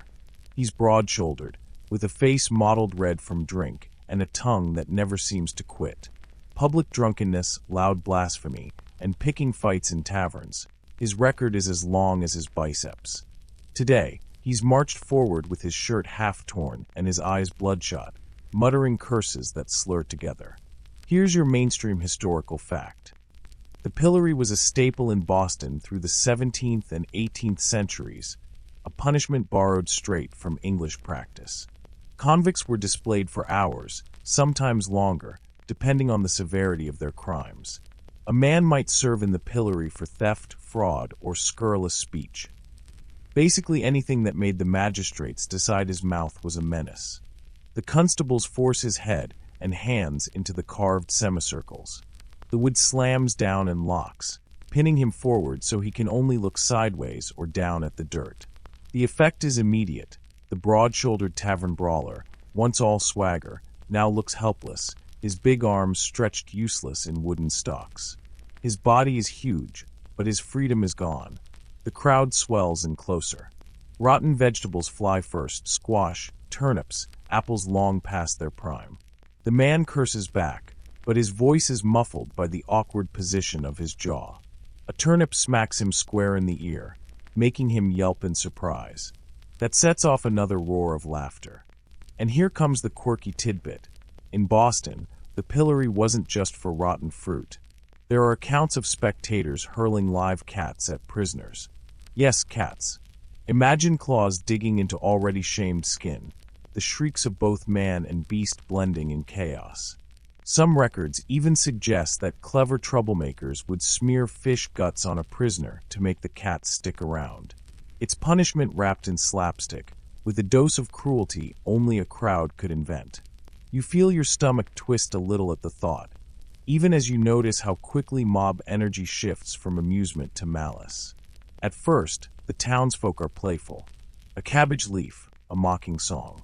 But as the man shouts back, his stubbornness ignites them further. Someone throws a rock disguised in a ball of mud, and it catches him on the cheek. Blood trickles down. The constables don't intervene, they rarely do. The pillory is as much about mob participation as it is about judicial decree. Historians still argue whether pillories served justice or simply legalized cruelty. One camp believes they taught communal discipline. Shame the loudmouth today, so you don't need to whip him tomorrow. Another camp argues it was entertainment dressed in moral robes, a chance for neighbors to vent their frustrations under the convenient excuse of law. Was the brawler learning a lesson, or was the town just indulging in collective bullying? The debate continues. The man in the pillory spits blood, then bursts into a hoarse laugh. The sound is startling. He's still fighting, even trapped. He rasps something about the magistrates being cowards who can't face him without wood and locks. A child giggles, repeating the words in a high squeak. His defiance won't win him sympathy, but it does keep him from being fully broken. And you, standing in the crowd, can't help but picture it through modern eyes. You think of reality show contestants locked into humiliating tasks for viewers' amusement. Except here, there's no $1 million prize at the end, just bruises, cuts, and the stink of spoiled food in your hair. The hours drag. The sun arcs overhead. His arms tremble from the awkward angle, his neck stiff. His body, once proud and intimidating, looks smaller now, folded into the pillory's embrace, wilting with each minute. He doesn't roar anymore. He just breathes, shallow and ragged, while the last of the vegetables splatter against him. When at last the magistrates give the nod, the constables lift the beam. His body slumps forward, knees nearly buckling. He staggers upright, rubbing his raw wrists, blinking through sweat and blood. No cheers greet him now. The crowd has had its fill. They scatter, leaving the pillory empty again, silent but waiting. And in that emptiness, you realize the pillory doesn't just punish the offender. It satisfies the crowd. It gives them a show, an outlet, a sense of unity in shared mockery. The law didn't just write rules on parchment. It built wooden frames where flesh could be bent into cautionary tales. You glance back as he limps away, shoulders slumped, pride dripping into the dust. The pillory looms over the square like a hungry mouth, ready for its next voice to silence. And you know it won't be long. The square has barely cleared from the pillory spectacle when another punishment looms into view, one that mixes spectacle with raw, scorching pain. A group of constables wheel out a heavy iron brazier. Its belly glows orange, radiating heat into the open air, carrying with it the sharp tang of burning metal. People gather quickly. They know this ritual all too well. Today is branding day. You watch as the irons are placed inside the fire, their tips vanishing into the coals until they pulse white-hot. The magistrates stand nearby, papers in hand, reading aloud the charge, burglary. The offender is a gaunt man, thin from months in jail, his wrists bound. His eyes dart wildly as though searching for some escape, but there is none. The crowd closes him in on every side, their murmurs rising like waves on a beach. Here's your mainstream historical fact. In colonial Boston, branding was a widely used punishment, not only for burglary but also for crimes like forgery, adultery, and even horse theft. The specific letter branded on the flesh identified the crime. T for thief, A for adulterer, F for forger. The mark was meant to outlast the sentence, ensuring the criminal carried their shame for life. The constables pull the man to the platform. His shirt is ripped from his shoulder, exposing pale skin that twitches in the cool air. The branding iron is lifted from the coals. Its glow is so bright it seems to vibrate, humming in your vision. The crowd inhales in unison, waiting for that hiss, that moment of flesh meeting fire. And here comes the quirky tidbit. Not all brands were done in plain sight. Sometimes, if a magistrate felt pity or had been bribed, the branding iron would be pressed gently, just enough to leave a faint scar instead of a bold welt. Other times, a jailer might secretly cool the iron in water, making only a smoky show of pain while sparing the skin. There's even a whispered tale that some clever offenders used raw onions rubbed on the wound to lessen the sting and speed healing.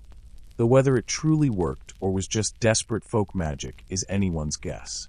But no such mercy happens here. The constable presses the glowing tea firmly into the man's skin. The hiss is instantaneous, a violent exhale of steam, accompanied by the acrid smell of searing flesh. The man's scream rips through the square, high-pitched and desperate, echoing against timbered walls. A few children cover their ears. Others laugh nervously, unsure whether this is horror or theater. Historians still argue whether branding was effective deterrence or merely a cruel scarlet letter. Did the mark truly warn others to beware of the branded thief? Or did it doom the offender to a life where redemption was impossible, their body permanently labeled as untrustworthy? Some scholars suggest branding actually increased repeat crime, because once a man was marked, honest work closed its doors to him.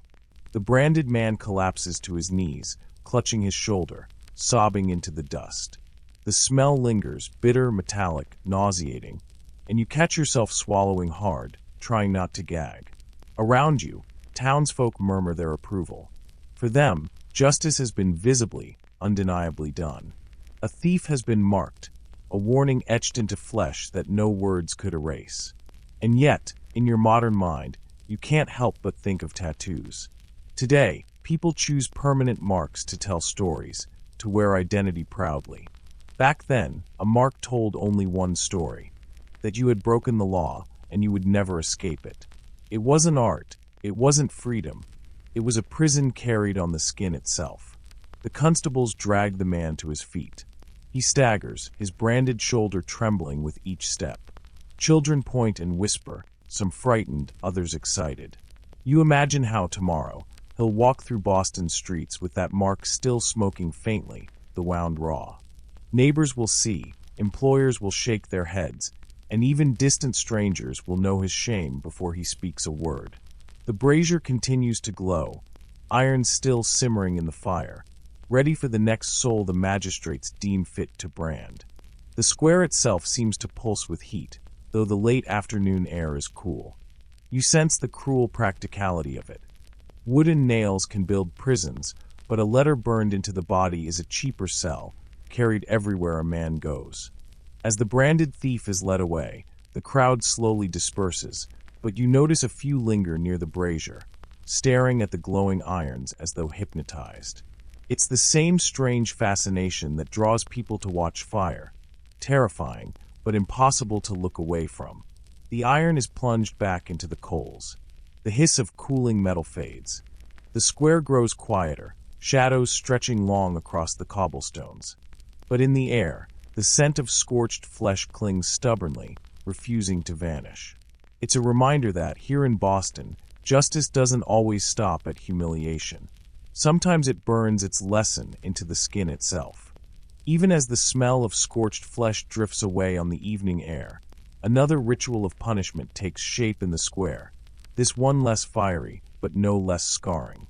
The constables fetch a tall wooden post and fasten to it a leather whip, its tail split and frayed from heavy use.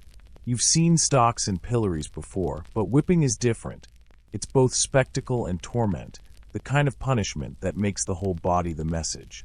The accused is a young sailor, shoulders broad from hauling ropes and barrels, yet his face betrays a nervous tremor. He has been caught stealing from the docks, rum of all things, and the magistrates have sentenced him to 30 lashes. The crowd presses forward. Whipping day is always well attended. There's something about rhythm and repetition, the cracking sound cutting through the air, that draws people in the way fireworks might draw a crowd centuries later. Here's your mainstream historical fact.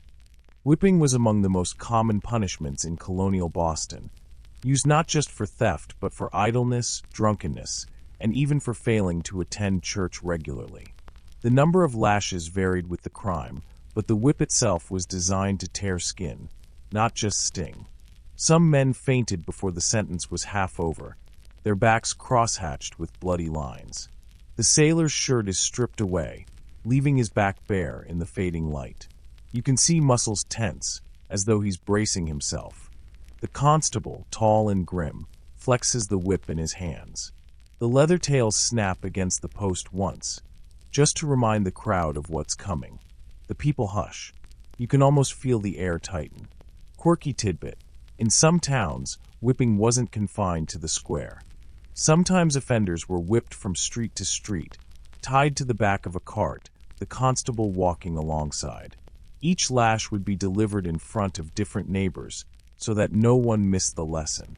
In Boston, though, the square offered the grandest stage, with the whip's echo bouncing off wooden facades like a cruel drumbeat. The constable lifts the whip high. The first crack splits the air. The sailor grunts, his body jerking forward. A thin red line blooms across his back. The crowd exhales in unison. Another lash follows, louder this time. The sailor bites his lip, teeth clenching so hard you fear they'll break. Historians still argue whether whipping truly reduced crime or simply brutalized communities. Did the threat of the lash keep sailors from stealing? Or did it harden men, convincing them that pain was simply part of life, another tax to pay? Some scholars suggest that public whippings fueled rebellion, that men who felt humiliated and scarred grew bitter against authorities, feeding the flames of resentment that would, decades later, erupt into revolution. The sailor counts the lashes under his breath, whispering numbers as if the act of tallying gives him control. By lash 10, sweat pours down his face, dripping onto the dirt. By lash 15, his back is a patchwork of welts, some edges beginning to bleed. By lash 20, his knees buckle. The constable pauses, letting him breathe, or perhaps letting the crowd savor the pause. Your modern brain can't help but flash to gym workouts, counting reps, pushing through burn, trainers yelling encouragement. Except here, no one cheers for endurance. The sailor's counting is a survival tactic, not a victory. His back is not building strength, it's unraveling under leather. By lash 30, the sailor's voice has gone hoarse, his whispers broken into gasps. The constable steps back, the whip dangling like a tired snake. The crowd murmurs approval, though some look away, their stomachs queasy. Parents tell children to remember this sight, to avoid the shame of public lashes. The lesson isn't just for the guilty, it's for everyone watching. The sailor is untied, his body trembling. Two friends rush forward, catching him before he collapses. His back is raw, angry red, a living map of punishment. They lead him away carefully, each step punctuated by groans. Tomorrow, when the wounds stiffen, he'll struggle even to lie down, let alone hoist a rope on a ship. But the square has no time for pity. The whip is coiled, the post left standing as a reminder of its next use. The crowd disperses in uneven waves, talking about the sailor's strength, or his crime, or whether 30 lashes were too many or too few. You linger for a moment longer, the crack of leather still ringing in your ears. You can almost feel phantom stripes burning across your own back. It's strange, centuries later, whipping would be romanticized in sailor songs, painted as a rough rite of passage. But here, under the twilight sky, there's nothing romantic. Only the brutal rhythm of justice, measured 30 strokes at a time. The square has hardly cooled from the sailor's ordeal when another, stranger punishment takes its turn. You shuffle closer, half curious, half exhausted, as the constables drag out a massive wooden letter. At first you think it's part of a festival decoration or a misplaced church sign. But no, this letter is destined to be worn, not read. It's a broad A, heavy, painted a glaring crimson that catches what light remains. The crowd chuckles knowingly. You remember, of course, the famous novel written long after these days. But here in the square the scarlet letter isn't metaphor. It's lumber strapped to a person's chest. The accused is a woman, her hair pulled tightly back, her eyes cast to the ground.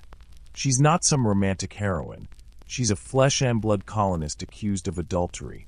and the town has judged her guilty. The magistrates didn't sentence her to death. That punishment was technically possible under English law, but instead something more insidious: humiliation worn daily in full sight of neighbors. Mainstream historical fact: Colonial Massachusetts did, in fact, use the practice of public marking, letters, brands, and other visible tokens to identify moral offenders. While Nathaniel Hawthorne's later imagination shaped the most famous scarlet, the tradition of forcing people to carry visible symbols of shame was absolutely real.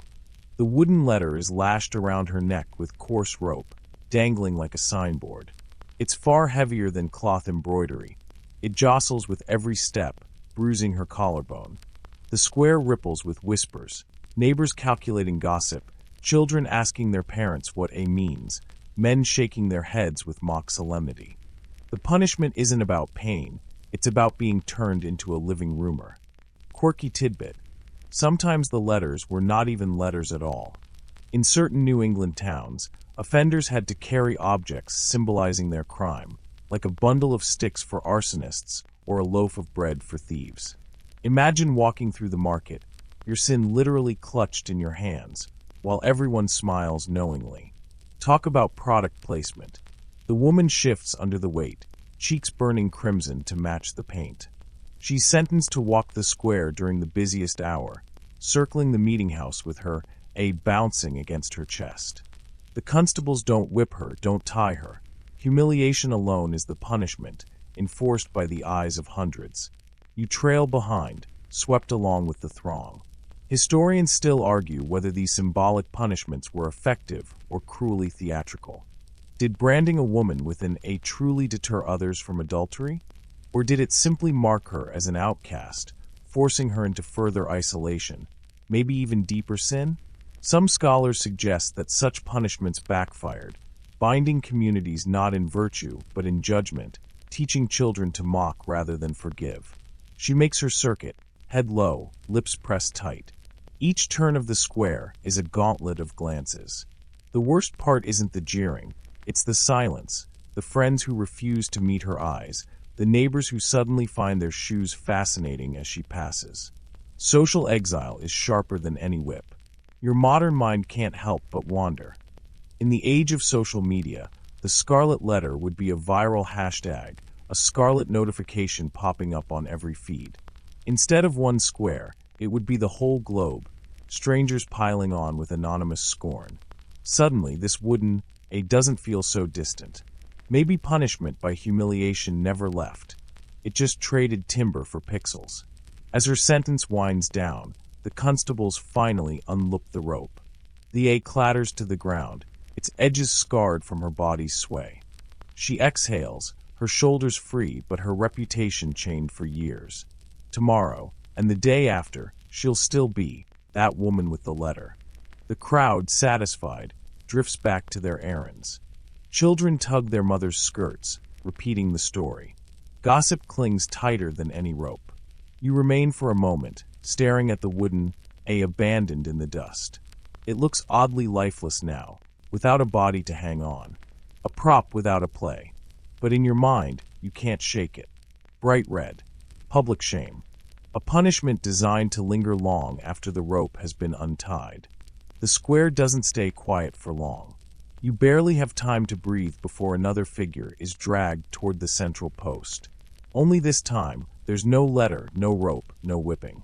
Instead, a carpenter follows close behind carrying something that looks disturbingly like a child's high chair.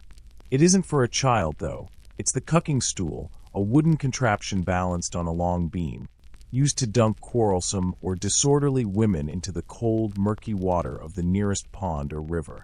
Since Boston sits along the Charles, there's no shortage of places for a humiliating plunge. The crowd buzzes with a certain wicked glee. Everyone knows what's coming.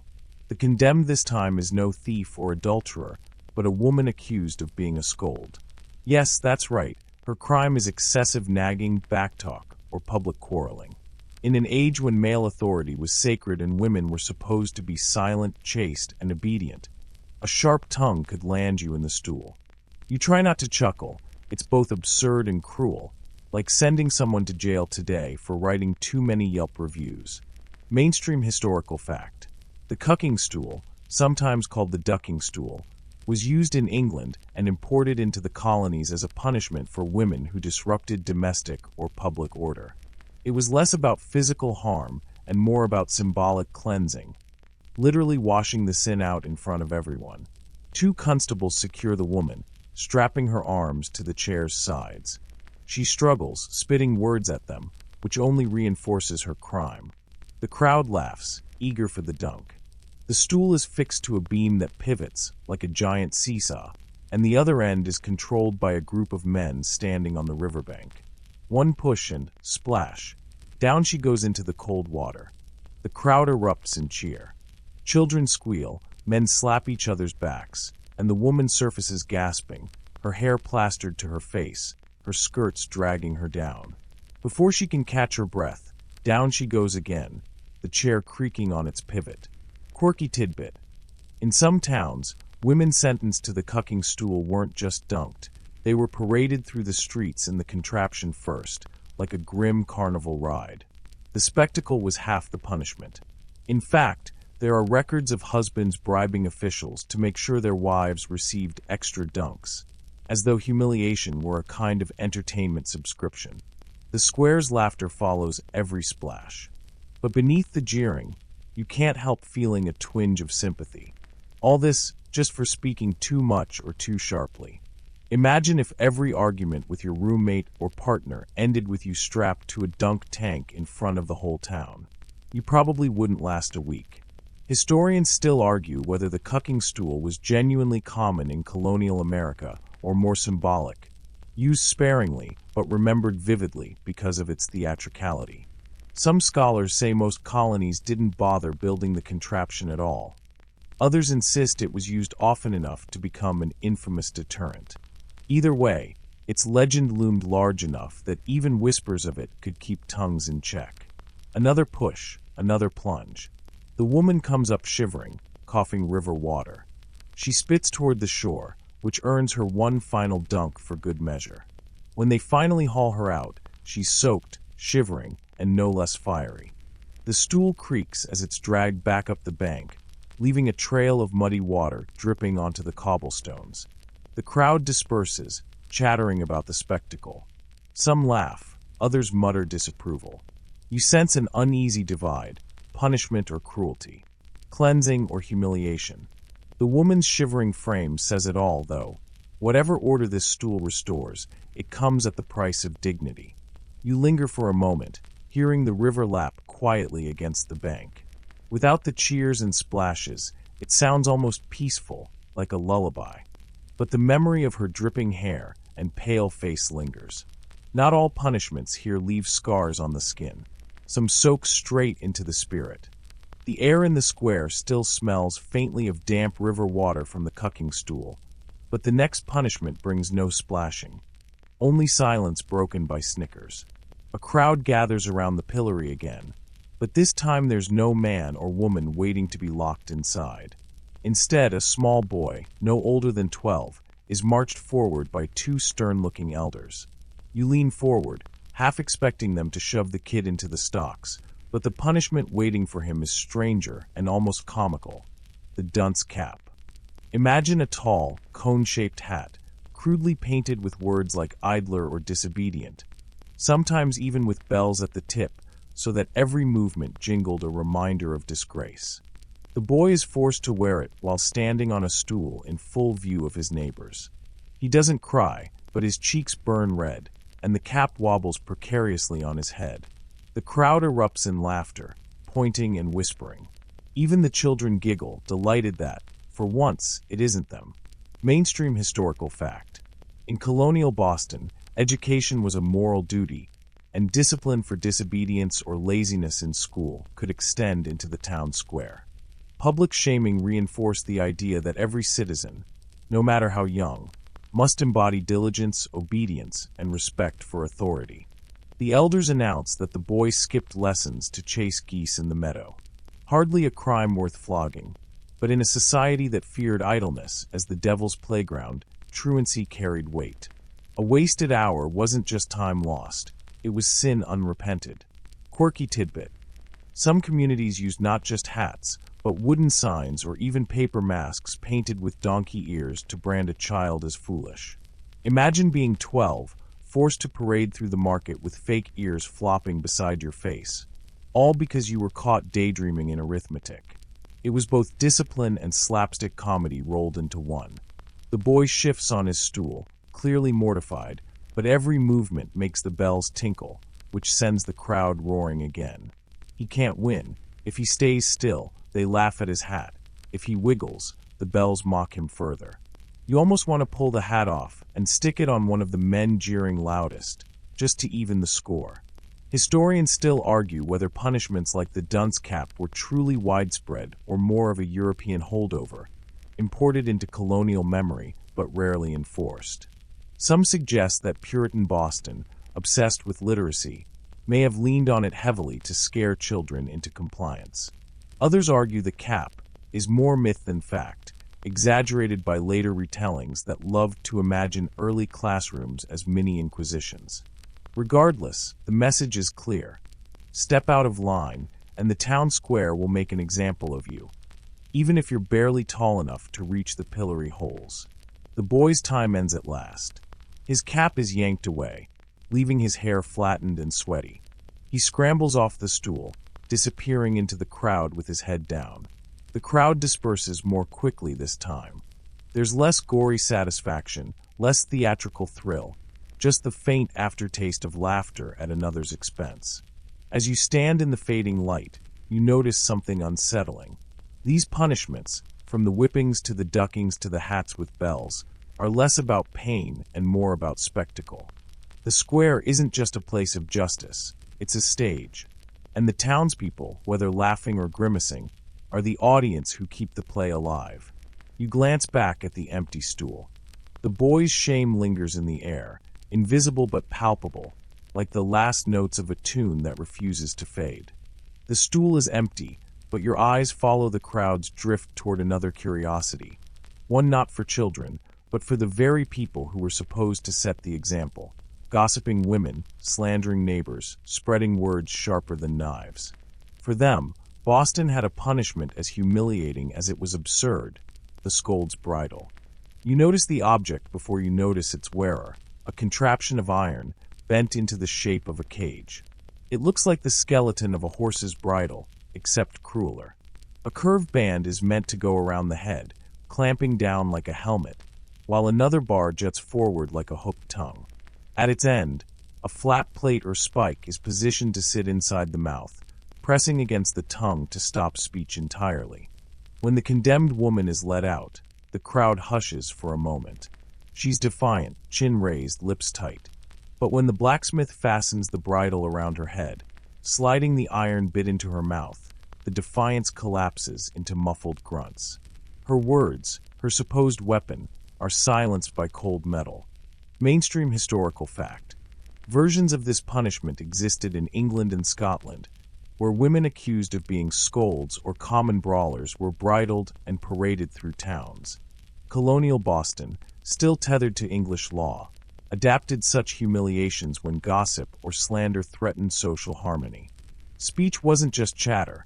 It could fracture reputations, damage marriages, even destabilize business deals. Quirky tidbit. Some bridles had bells attached to the top, jingling with every involuntary shake of the head, drawing attention to the punished woman like a macabre parody of a festive hat. Others bore grotesque masks painted with leering faces, ensuring that humiliation wasn't just auditory, but visual too. You watch her stumble forward, the iron biting into her cheeks, drool dripping as she tries in vain to protest. The townspeople follow, pointing, whispering, yet also studying her carefully, as if measuring their own words for fear of being next. Children run ahead, singing nonsense songs, pretending to mimic her gagged attempts at speech. You almost laugh at the absurdity, but then the weight of it presses down. This isn't just a punishment, it's an attempt to rewrite behavior, to sculpt silence out of noise. Gossip may have been annoying, even dangerous, but here it's treated like a civic plague requiring iron to cure.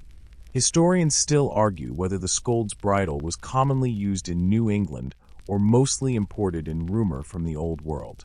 Surviving court records mention fines and public apologies far more often than iron helmets.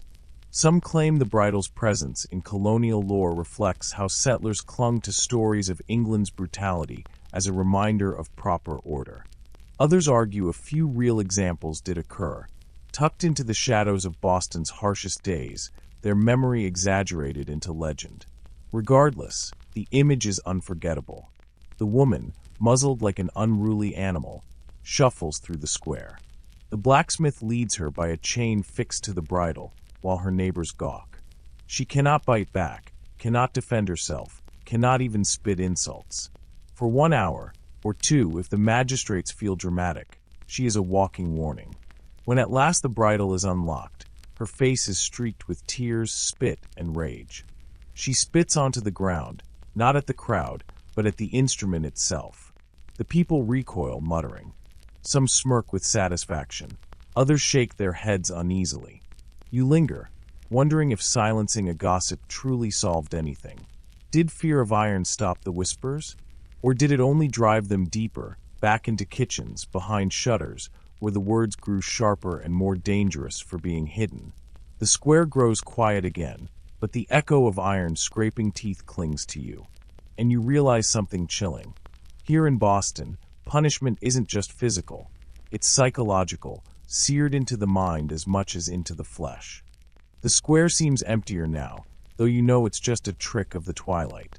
The crowd lingers in clumps, hesitant to scatter, waiting for the next spectacle. And sure enough, you hear the scrape of boots against cobblestones and the rattling of something wooden and hollow. A cart rolls forward, not piled with produce or barrels, but carrying shame itself, the punishment barrel. At first, it looks ridiculous. Imagine an oversized wooden tub, the kind used to hold fish or cider, with a hole cut at the top for a head to poke through. When the offender is dropped inside, shoulders hunched, arms pinned awkwardly, it transforms them into a stumbling caricature, half man, half container.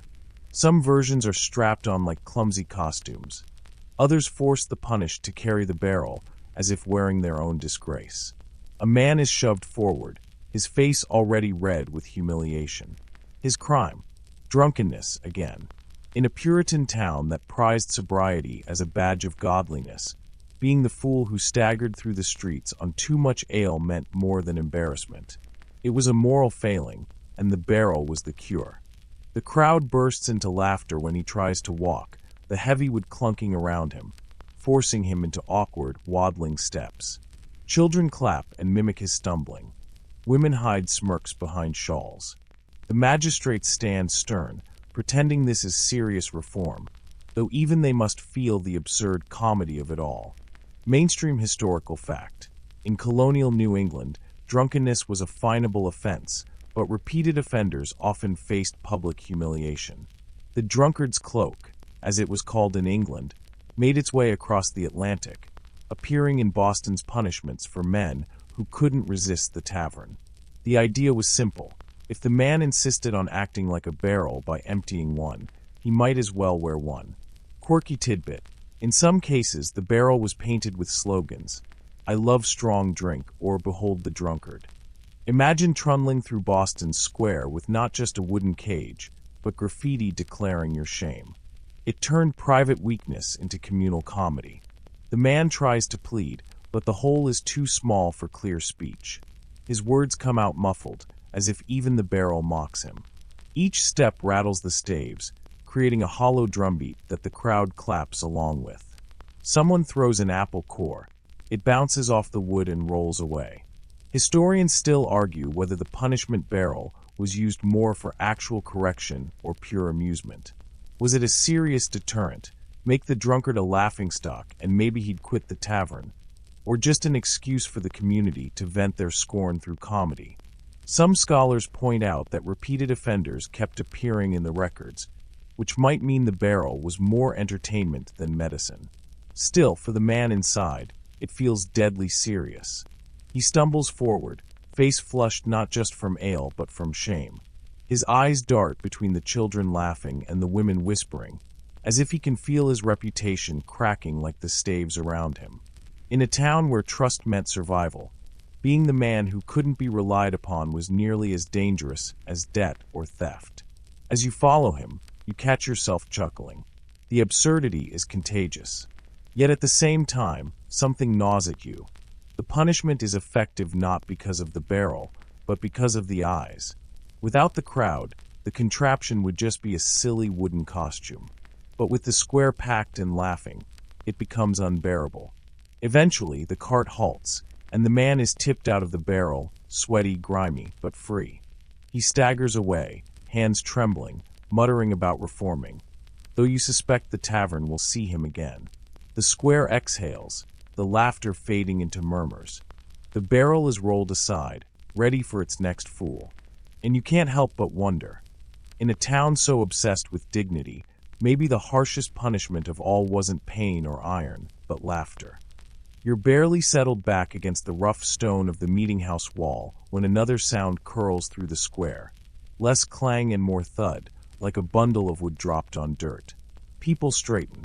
The constable appears, carrying something you recognize from whispers. A set of punishment stools. Unlike the stocks or pillory, these aren't devices for holding someone.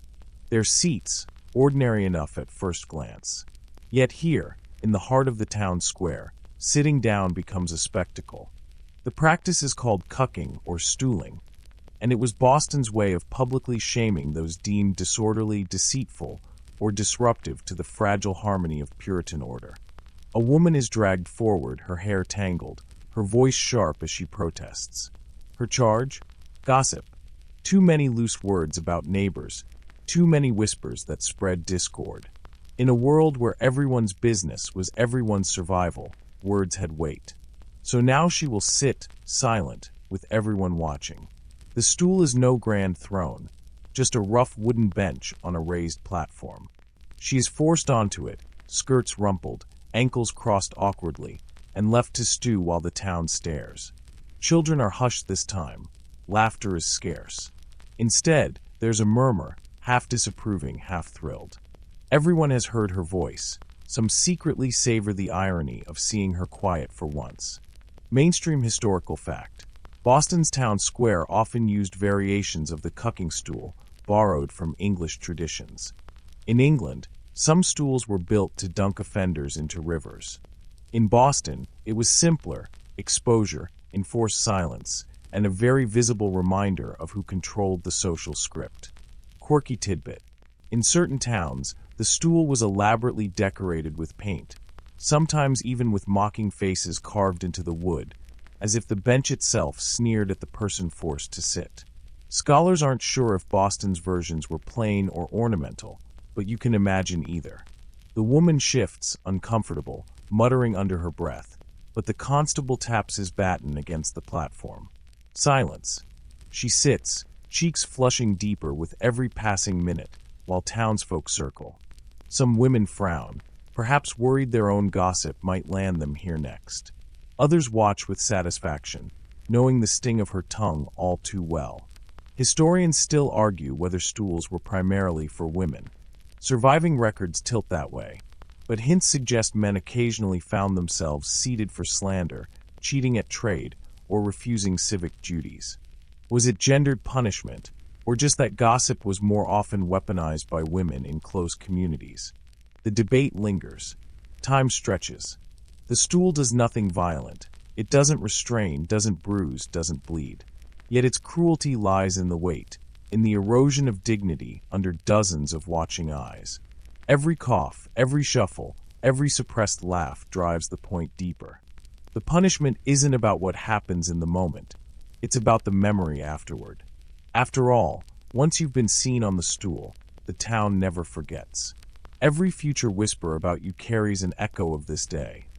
Remember when she sat in the square? The stool writes shame into your social record. The woman finally bursts, snapping at the crowd, calling someone by name.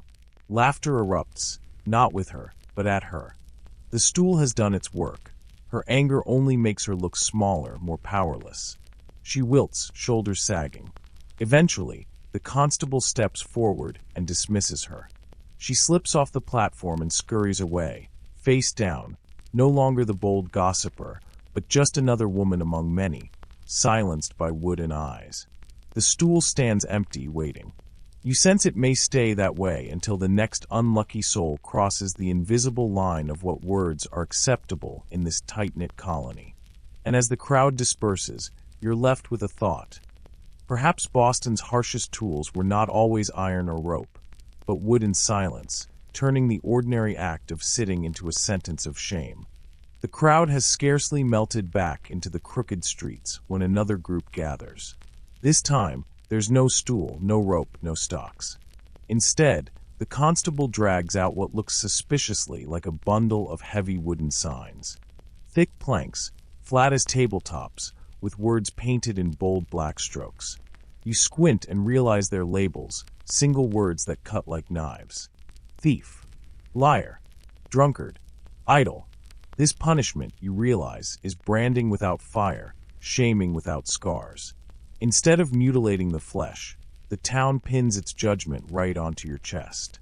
And sure enough, here comes the culprit, a young man, his shirt already rumpled from being pulled forward, his face burning redder than any torch. He's caught stealing bread from the market, and tonight, he must wear the town's condemnation like a billboard. The constable slings the wooden placard around his neck on a rough rope. It thuds against his chest, oversized and impossible to hide. The word thief sprawls across it in bold letters, big enough for a child to read from the far end of the square. There's no way to duck, no way to deny it. He is now both prisoner and advertisement. Mainstream historical fact. Colonial Boston used sign-wearing punishments as a common form of public discipline. Offenders were forced to march through the streets or stand in the square, the placard announcing their crime to neighbors and strangers alike. Quirky tidbit. In some cases, the signs weren't made of wood at all, but paper pinned to the hat or coat, so flimsy that every gust of wind flapped the humiliation in rhythm with the offender's heartbeat. Imagine trying to keep dignity while your drunkard label slaps your face like a kite. The crowd reacts instantly. Children point and giggle. Adults mutter half scornful, half sympathetic. Some shake their heads, as if they've never made a mistake. Others eye him warily, as though the single act of theft has rewritten his entire character. He tries to pull his shoulders in, to shrink under the weight of the board, but the rope keeps it bouncing forward, always visible. Historians still argue whether this practice was meant as deterrence or pure spectacle. Was the goal to scare others into honesty, or to give the townsfolk a little entertainment at someone else's expense? The line blurs here. Maybe it was both. After all, people loved a story, and nothing spread faster than gossip about who wore which word last week. The constable nudges the young man forward, forcing him to shuffle in circles so every side of the crowd can read the label. You feel the absurdity. This is punishment as theater, complete with props. Yet beneath the comedy lies a deeper cruelty. For days afterward, he will still be the thief, no matter how quickly he returns the bread or begs forgiveness. The word has attached itself to him as tightly as any brand on the skin. And sometimes Boston went further. Repeat offenders might find themselves forced to wear the sign multiple times, or even stitched permanently into their clothing. Embroidered shame, walking with you into church, market, and family gatherings. No fire required, just letters. The boy's hands tremble at his sides, but he doesn't speak. Maybe silence is safer than protest. Maybe he knows that arguing will only confirm the label's truth. When his time is finally up, the sign is yanked away, leaving an angry red rope mark across his neck. He rubs it, but the Rayal wound isn't on his skin. It's in every eye that watched him circle. The wooden signs are stacked neatly to one side of the square, waiting for the next soul. Idle seems to linger on top, its blank insult ready for whoever dares skip work, shirk militia drills, or nap too long in the sun. You wonder, not for the first time tonight, whether the harshest punishment here is not physical pain, but the permanence of reputation. How quickly a single mistake becomes your entire identity in a world that never forgets. The air in the square is cooling, though the memory of all those punishments still clings like smoke. You watch the constables linger, leaning on their halberds, waiting for the next small drama. And sure enough, they bring forward another unlucky soul. This time, no wooden sign swings from a rope. Instead, the punishment looks quieter, almost domestic. A bucket of ash, a brush, and a set of rough woolen garments. This offender is no thief or drunkard, but a gossiper. The town has decided that her tongue wagged too freely, scattering rumors like seeds. So tonight she must wear not a placard, but humility itself. The constable hands her a bundle of ragged clothes dyed in dull gray, the sort that mark her out instantly as someone under discipline. She slips into them, the coarse fabric swallowing whatever dignity she carried in her own gown. Mainstream historical fact. In colonial New England, offenders, especially women accused of gossip, slander, or stubbornness, were sometimes forced to don special clothing that signaled disgrace. A plain garment, sometimes called a coat of shame, announced to the community that the wearer was living penance. Quirky tidbit: in some towns, the punishment was inverted. Instead of ragged grays, the shame coat was deliberately bright, striped in clownish colors, designed to draw every eye. Imagine standing in church in neon yellow and scarlet, your punishment stitched in each thread. The woman's hair is dusted with ashes from the bucket, turning her scalp ghostly pale. A warden sprinkles the rest over her shoulders until she looks like she's trudged through a chimney. And then the command comes: sweep. She must scrub the square itself, brushing the cobblestones in wide strokes, while the crowd watches. Every swish of the broom is meant to echo her loose tongue, cleaning with one hand what she dirted with words. You trail her with your gaze as she bends, pushes, and drags. The ash smears rather than lifts, coating her fingers and the hem of her shame coat. A child giggles, an older woman mutters that the punishment fits. The broom squeaks across the stones, as though amplifying her humiliation. Historians still argue whether this ritual of shame clothing truly reformed behavior or simply entertained neighbors. Some suggest it became less about correction and more about spectacle. People secretly enjoyed watching gossip punished with a pageant of dust and rags. Others argue it gave offenders a visible path back into community life, where the coat, sweep the stones, then return clean, with debts paid. The woman doesn't speak. Perhaps she knows that silence is her only protection now. Yet every fiber of her clothes seems to shout louder than she ever did. The square has transformed her into a walking lesson.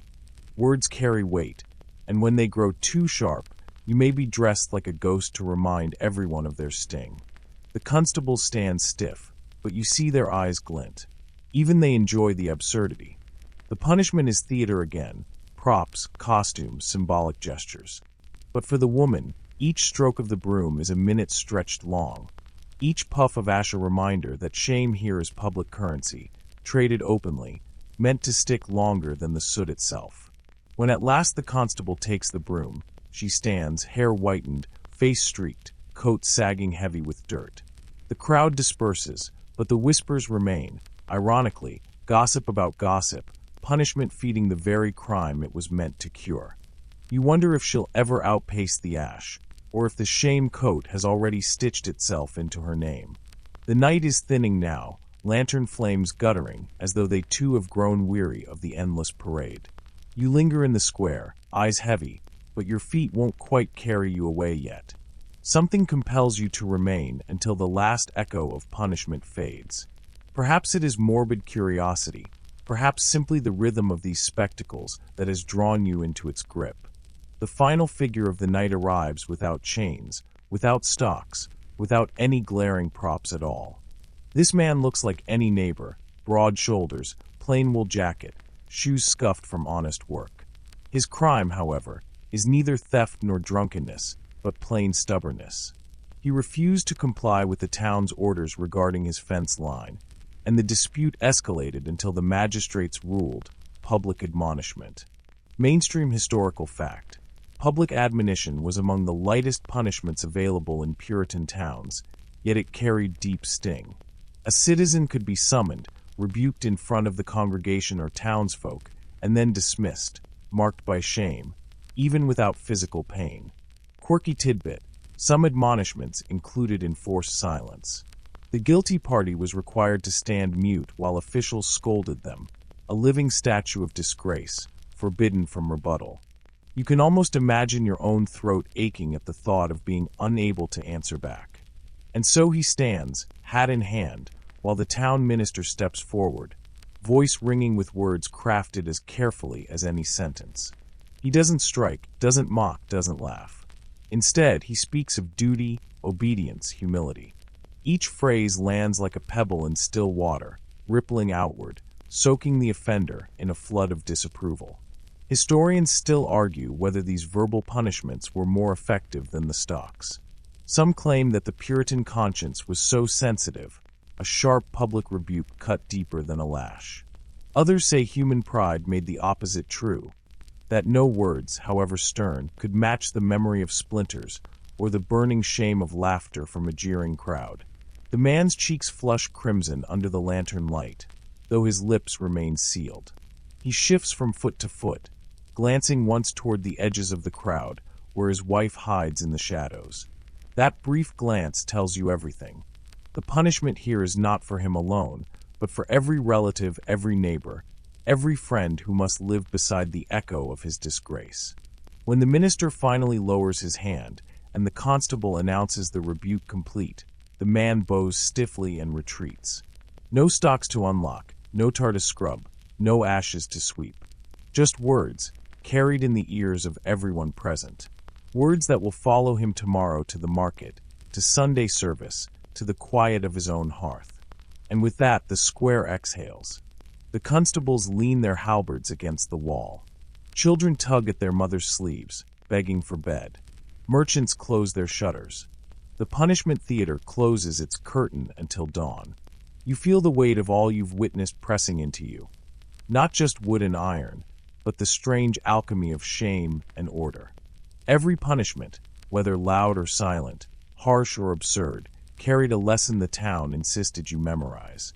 And now you do carry it, heavy as a ledger across your shoulders, steps dragging toward home. Yet as you walk, you also feel an odd drowsiness settle in. The square has quieted, the cobblestones gleam faintly in moonlight, and the air cools around you. What began as harsh spectacle softens into a strange lullaby. So now, at the close of this long night, let the clamor drift away. You've walked the square, seen the pillories creak, the shame coats rustle, the tar and feathers cling. You've stood close enough to feel the awkward silence of admonition, the laughter of children, the muttered prayers of ministers. Every sound lingers faintly, but they are only echoes now, receding into history. Allow your mind to loosen its grip. Imagine the square not as a place of jeers, but as a quiet courtyard emptied of people. The stocks stand unused, their wooden arms resting. The lanterns burn lower, shrinking into warm halos. Even the stones seem to sigh, relieved of the weight of shame and spectacle. You feel yourself slipping into that calm, as if the night air itself has chosen to cradle you. The punishments that seemed so sharp, so vivid, are softened now, their harshness blunted by the distance of centuries. They become curious tales rather than lived pains, curiosities instead of burdens. Breathe slowly, as though each inhale sweeps dust from the square, each exhale smooths the ground flat again. In your mind, the crowd disperses completely. No ministers, no constables, no offenders. Just the hush of an empty town, bathed in moonlight. And you, walking away, lighter with every step, carrying only the faint hum of history as your lullaby. Rest easy, knowing the square has gone quiet. The lanterns dim, the stones cool, and sleep waits, steady and kind.